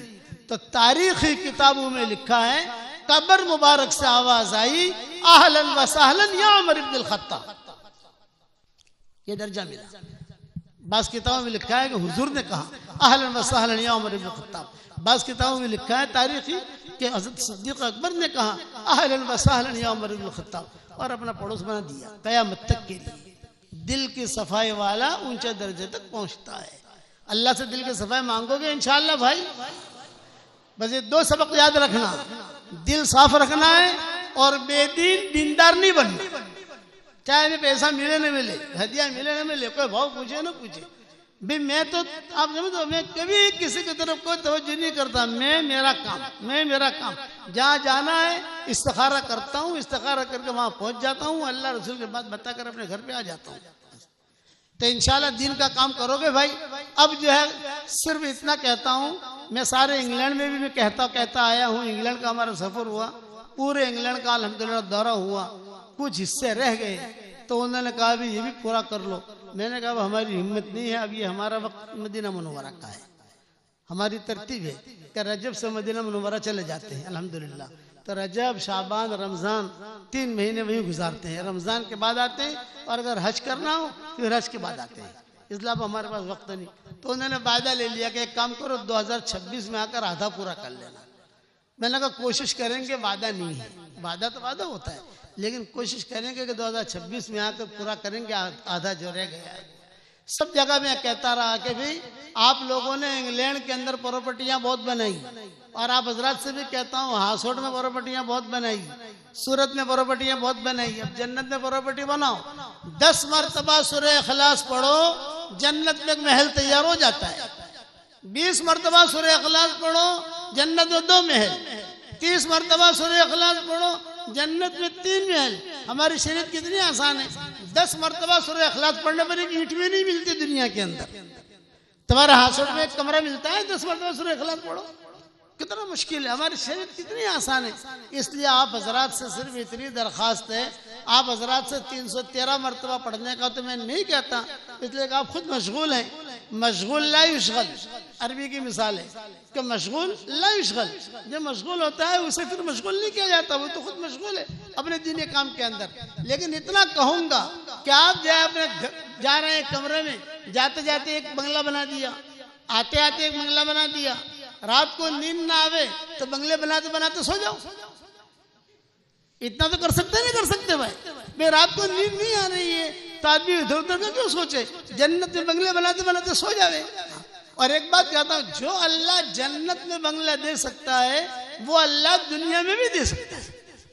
जब जन्नत में दे सकता है तो यहाँ नहीं दे सकता। पढ़ोगे इंशाअल्लाह भाई, इसके बाद दुआएं कबूल होती है, इसका खास ख्याल रखो। जितनी सूरतें अल्लाह ने कुरान में नाजिल की है, सबसे ज्यादा फजीलत जो है हदीसों के अंदर सूरह इखलास की आई है। पढ़ोगे इंशाअल्लाह। हमारा जो आम मजमा है, जो हमारा सबक सुनता है, उनसे तो हम कहते हैं 313 मरतबा सूरह इखलास पढ़ो, 313 मरतबा दुरूद शरीफ पढ़ो, 313 मरतबा इस्तिग़फ़ार पढ़ो, ये पढ़वाते हैं। और इंग्लैंड वालों को थोड़ा बढ़ा दिया हमने कि 313 मरतबा सूरह फातिहा भी पढ़ो। एक दिन में नहीं पढ़ सकते, 2 दिन में पूरा करो, 2 दिन में नहीं कर सकते, 3 दिन में पूरा करो, कोई अर्ज की बात नहीं है। सूरह फातिहा भी पढ़ो। उन्होंने तो शुरू कर दिया, मौलाना 1 दिन और बढ़ा दो, 4 दिन। मैं 4 दिन में पूरा करो, लेकिन करो। सूरह फातिहा की अलग फजीलत है, इस्तिग़फ़ार की अलग फजीलत है, दुरूद शरीफ की अलग फजीलत है, और सूरह इखलास की अलग फजीलत है। अब आपको जितना करना है करो, करोगे इंशाअल्लाह भाई। और आखिरी बात इतनी कि जुबान का मीठा बोल जो लोगों के दिलों को जोड़ दे, ये करोड़ों नफलों से भारी है। एक आदमी करोड़ नफल पढ़े और एक आदमी जुबान का मीठा बोल बोले जो लोगों के दिलों को जोड़ दे, तो ये आदमी ज्यादा वजनी है अल्लाह के यहाँ। जुबान का कड़वा बोल जो लोगों के दिलों को तोड़ दे, ये करोड़ों गुनाहों से भारी। इसलिए जुबान की हिफाजत करो, ज्यादा बोलना नहीं। आदमी खामोशी के साथ अपनी जिंदगी गुजारे। हमारे हाफिज पटेल रहमतुल्लाह अलैह थे, मरकज निजामुद्दीन आते थे तो मुझे कहते थे, ए मौलवी यूनुस आपने जैसे ने जुबान बंद रखवानी, आंखों खुली रखवानी અને કાન બી ખુલ્લા રાખવાના, સાંભળવાનું બધું અને જોવાનું બધું શું થાય છે, પણ जुबान बंद रखवानी। ये जब आते थे मुझे नसीहत करते थे, या मेरे बयानात हुए वहाँ तो मैंने कहा हाफिज साहब मुझे ये कहते थे, मैंने कहा वो मुझे नसीहत नहीं करते थे, मैं भी आपको यही नसीहत करता हूँ। ज्यादा बोलना ये कमाल की चीज नहीं है, ज्यादा खाना ये कमाल की चीज नहीं है। इसीलिए कम खिलवाया गया कि कम से कम खाओ, ज्यादा नहीं बुलवाया गया, कम बुलवाया गया। रोजा रखवाया गया बोलने का, पिछली शरीयत में था रोजा रखो, 3 दिन नहीं बोलूंगा। इसलिए कम बोलना, कम खाना, और मेरी खास नसीहत बेदीन दीनदार नहीं बनना है और दिल अपना साफ रखना है। करोगे भाई इंशाअल्लाह। अच्छा, हमारा चूंकि दावत का काम है, यहाँ पर माशाअल्लाह तलबा भी फारिग होंगे, तो मैं दरख्वास्त करूंगा भी साल का हमारे साथी आते रहते हैं, तश्कीलें करते रहते हैं, हमारे साथी आते रहते हैं, मेहनत करते हैं। तो भाई जो फारिग होने वाले तलबा हैं या मिशकात वाले तलबा हैं, जब भी फारिग हों तो अल्लाह के रास्ते में 1-1 साल लगाने की नियत तो करो, कम से कम निकलोगे इंशाअल्लाह। हाँ। और अगर साल नहीं निकल सकते तो रमजान की छुट्टियां होती हैं, उन छुट्टियों के अंदर थोड़ा वक्त अल्लाह के रास्ते में लगाओ, थोड़ा वक्त यहाँ लगाओ, घरों में लगाओ। यानी दावत के काम से हमें अपने आप को लगाए रखना है। लगाए रखोगे इंशाअल्लाह, अल्लाह अमल करने को तौफीक अता फरमाए। और मैं हमेशा दुआ करता हूँ उसके लिए जो मुझे अपनी दुआओं में याद रखता है। अगर आप मेरे लिए दुआ करोगे तो इंशाअल्लाह मेरी दुआ में पार्टनर रहोगे इंशाअल्लाह। अल्लाहुम्मा लकल हम्द कमा अंता अहलु फसल्लि वसल्लिम अला सय्यिदिना मुहम्मद कमा अंता अहलु वफ़अल बिना मा अंता अहलु फ़इन्नका अहलुत तक़वा व अहलुल मग़फ़िरा। अल्लाहुम्मा लकल हम्द हम्दन हम्दा लकश शुक्र शुक्रन शुक्रा कमा यंबग़ी लिजलालि वजहिका व अज़ीमि सुल्तानिक। अल्लाहुम्मा सल्लि अला सय्यिदिना मुहम्मद इब्न अब्दिल्लाह अल क़ाइम बिहक़्क़िल्लाह मा दाक़ अम्रुन इल्ला फ़र्रजहुल्लाह। या रब्ब सल्लि व सल्लिम दाइमन अबदा अला हबीबिका खैरिल खल्क़ि कुल्लिहिम। अल्लाहुम्मा सल्लि अला सय्यिदिना मुहम्मद फ़ी अव्वल कलामिना व फ़ी औसत कलामिना व फ़ी आखिर कलामिना व फ़ी जमीअ कलामिना सलातन दाइमतन मुस्तमिर्रा या रब्बल आलमीन। अल्लाहुम्मा जअलिल क़ुरआनल अज़ीम रबीअ क़ुलूबिना व नूर सुदूरिना व जला अहज़ानिना व ज़हाब हुमूमिना व गुमूमिना व साइक़ना व क़ाइदना इलैका व इला रिदवानिक व इला जन्नातिका जन्नातिन नईम। अल्लाहुम्मा जअलिल क़ुरआनल अज़ीम रबीअ क़ुलूबिना। अल्लाहुम्मा जअलना मिनल्लज़ीना यक़रऊनल क़ुरआन फ़यरक़ा व ला तजअलना मिम्मन यक़रऊल क़ुरआन फ़यशक़ा। अल्लाहुम्मा लौ इन कुन्त कतबतना फ़िस्सुअदा फ़अथबितना फ़ीहा व इन कुन्त कतबतना फ़िल अश्क़िया फ़म्हुना अन्हु वक्तुबना फ़िस्सुअदा फ़इन्नका तम्हु मा तशाअ व तुथबित व इंदका उम्मुल किताब। अल्लाहुम्मा ला तरुद्दना ख़ाइबीन, अल्लाहुम्मा ला तरुद्दना हाज़िनीन, अल्लाहुम्मा ला तरुद्दना ख़ासिरीन बल रुद्दना इला दीनिना रद्दन जमीला। अल्लाहुम्मा मग़फ़िरतुका अवसअ मिन ज़ुनूबिना व रहमतुका अर्जा इंदना मिन अमालिना।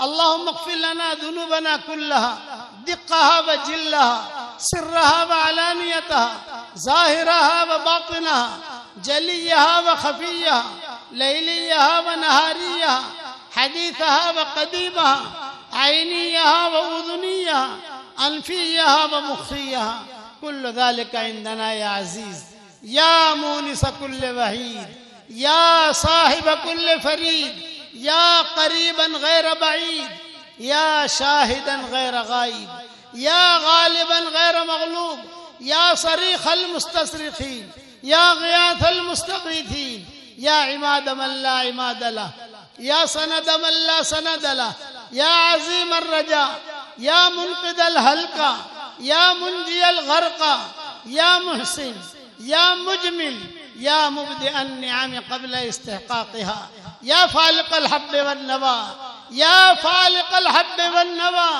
या फालिक़ल हब्ब वन नवा, या फालिक़ल हब्ब वन नवा, अअति लिकुल्लि इम्रिइन मा नवा, अअति लिकुल्लि इम्रिइन मा नवा। रब्बना आतिना मिन लदुनका रहमा वहय्यि लना मिन अमरिना रशदा। रब्बना आतिना फिद दुनिया हसना व फिल आखिरति हसना वक़िना अज़ाबन नार। ए हमारे प्यारे अल्लाह, हमारे गुनाहों को माफ़ फरमा, हमारी खताओं से दरगुजर फरमा। ए अल्लाह, हमारे इस मजमे को कबूल फरमा, पूरे हासोड़ के मदरसे को कबूल फरमा, इनकी मेहनतों को कबूल फरमा। जितने मदारिस दूसरे हैं तो उन सब को कबूल फरमा।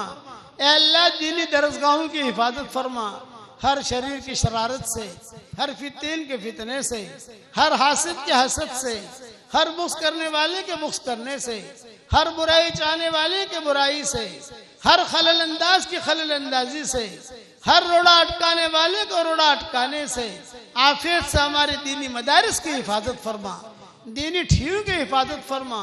इस मजमे को कबूल फरमा। जो बच्चे कुरान हाफिज हुए हैं तो इन सब को कबूल फरमा, इनके माँ बाप को कबूल फरमा, इनके असातिज़ा को कबूल फरमा। ए हमारे प्यारे अल्लाह, अगर आपने हमारा नाम सईद और नेक वक्तों में लिखा हो तो हमारा नाम उन्हीं में लिखे रखियो, और अगर आपने हमारा नाम शक़ी और वक्तों में लिखा हो तो हमारा नाम उनके फहरिस्त से मिटा देना, और नेक लोगों के फहरिस्त में हमारा नाम लिख लेना। लिखना भी आपका काम है, मिटाना भी आपका काम है, लोह कलम भी आपके पास है। ए अल्लाह, वो चीजें जिसका लेने का हम इरादा करते हैं मगर आप हमें देना नहीं चाहते, ए अल्लाह, उसकी मोहब्बत हमारे दिलों से निकाल दे, उसका ख्याल निकाल दे। उस गली में आने जाने को अल्लाह तो आप कैंसिल करवा दे, और वो चीजें जिसका हम लेने का इरादा नहीं करते मगर आप हमें देना चाहते हैं, उसकी मोहब्बत हमारे दिलों में डाल दे, और उस गली में आना जाना आसान फरमा दे। ए अल्लाह, मेरी तश्कील पर जो सूरह इखलास बहुत पढ़े उसकी सारी दुआओं को कबूल फरमा, उसकी परेशानियों को दूर फरमा। जिस करम से आपने हमें हासोड़ के इस मदरसे की मस्जिद में जमा किया है, तेरे उसी करम से जन्नतुल फिरदौस में, तेरे नबी के पड़ोस में, हमारी क़यामत तक के आने वाली नस्लों के साथ तो हम सबको जमा फरमा दे। ए अल्लाह, हमें खाली हाथ वापस न लौटा, हमें खाली हाथ वापस न लौटा। तेरे दरबार में कोई आए और खाली हाथ वापस चला जाए, ए अल्लाह, ये तो तेरे शान के खिलाफ है, ये तेरे उलूम मर्तबे के खिलाफ है, ये तेरे बुलंदी के खिलाफ है। ए खूबसूरत पर्दे वाले, ए खूबसूरत चादर वाले, हमारे ऐबों पर पर्दे डाल दे, हमारे ऐबों पर पर्दे डाल दे। ए अल्लाह, दुनिया भर में जो इंतशार फैला हुआ है, ए अल्लाह, उस इंतशार को तो खत्म फरमा दे, आपस में मोहब्बतें पैदा फरमा दे, आपस में मोहब्बतें पैदा फरमा दे, सारे मुसलमानों के इंतशारों को खत्म फरमा दे। ए अल्लाह, हमारे बिरादरान वतन की हिदायत के फैसले फरमा। रसूलुल्लाह सल्लल्लाहु अलैहि वसल्लम ने जितनी खैर के लाइन की दुआएं मांगी हैं वो सारी के सारी हम सब के लिए मुकद्दर फरमा। जिन शुरूर से पाना चाहिए उन शुरूर से तो हमारी हिफाजत फरमा। ए अल्लाह, जो मांगा वो अता फरमा, मांगने से रह गया वो अता फरमा।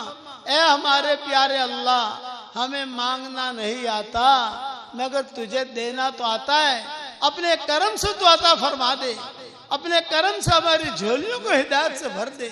जिसने भी मुझे दुआओं के लिए कहा हो या दुआओं के लिए खुतूत में लिखा हो या हम पर किसी किस्म का किसी का हक और एहसान हो या जो मुझे अपनी दुआओं में याद करते रहते हो, माएँ बहनें बेटियां बहुएं बच्चियां मुझे अपनी दुआओं में याद करती रहती हो, मेरी सारी दुआओं में उनका पूरा पूरा हिस्सा अता फरमा।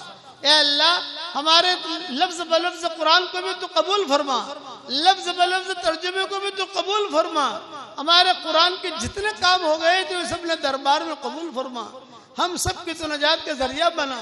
या अल्लाह ये मजमा आमीन कह रहा है, किसी के बाप का इंतकाल हो चुका है, किसी के माँ का इंतकाल हो चुका है, किसी के माँ और बाप दोनों का इंतकाल हो चुका है, वो कब्रों में इंतजार में है कि कोई हमारे लिए भी दुआ करता है कि नहीं करता। ए अल्लाह हमारे माँ बाप की मग़फ़िरत फरमा, हमारे माँ बाप की मग़फ़िरत फरमा, हमारे माँ बाप की मग़फ़िरत फरमा, उनके हड्डी हड्डी को जन्नत नसीब फरमा, और जिनके माँ बाप जिंदा हो उनके कदर करने की तौफीक अता फरमा। ए अल्लाह हमारे अक़दाम और अक़लाम को कबूल फरमा, ए हमारे अक़दाम और अक़लाम को कबूल फरमा। ए अल्लाह रसूलुल्लाह सल्लल्लाहु अलैहि वसल्लम को इस उम्मत से बहुत प्यार था, हमसे बहुत मोहब्बत थी, लेकिन अल्लाह हमारे गुनाहों की वजह से हम हुजूर सल्लल्लाहु अलैहि वसल्लम के तरीकों पर न चल सके। ए अल्लाह इस जुर्म अजीम को तुम माफ फरमा दे। ए अल्लाह हमारे दिलों को पाक साफ फरमा दे, हमारे दिलों को पाक साफ फरमा दे, हम सबको कल्बे सलीम अता फरमा, हम सबको कल्बे सलीम अता फरमा। ए अल्लाह बेदीन दीनदार बनने से तो हमें बचा ले, बेदीन दीनदार बनने से तो हमें बचा ले, बेदीन दीनदार बनने से तो हमारी हिफाजत फरमा। ए अल्लाह हमारे मदारिस की, मसाजिद की, हमारी बहू बेटियों की, हमारे माशरे की, हमारी दोस्तों की, बहनों की, सब की तो हिफाजत फरमा। ए अल्लाह जो मांगा वो अता फरमा, मांगने से रह गया वो अता फरमा। जिनके लड़के और लड़कियां शादी के लायक हैं, गैर शादीशुदाओं बेहतरीन जोड़ों का उनके लिए इंतजाम फरमा। जब ये औलाद हो नेक साले औलाद उन्हें नसीब फरमा। जिनके औलाद तो है मगर नाफरमान है, उनके नाफरमान औलाद को फरमा बरदार बना दे, उनके नाफरमान औलाद को फरमा बरदार बना दे। अल्लाह इस उम्मत के लिए हर पल नई खुशबुएं मुकद्दर फरमा, हर पल नई इज्जतें अता फरमा, हर पल नई बरकतें अता फरमा, हर पल नई बरकतें अता फरमा, हर पल नई सआदतें अता फरमा, हर पल नई तरक्की अता फरमा। और अल्लाह जब भी हम दुनिया से रुखसत हों तो कमाल ईमान पर हमारा खात्मा फरमा, कमाल ईमान पर हमारा खात्मा फरमा। आज दूसरों की मौत की खबरें हमारे कानों तक पहुंचती है, एक दिन हमारी मौत की खबर दूसरों के कानों तक पहुंचेगी। कोई पानी गर्म कर रहा होगा, कोई नहला रहा होगा, कोई कफन तैयार कर रहा होगा, कोई मुश्क और अंबर लगा रहा होगा, कुछ लोगों के कंधों पर सवार किया जाएगा। ये सफर हवाई जहाज का नहीं होगा, रेल का और कार का नहीं होगा।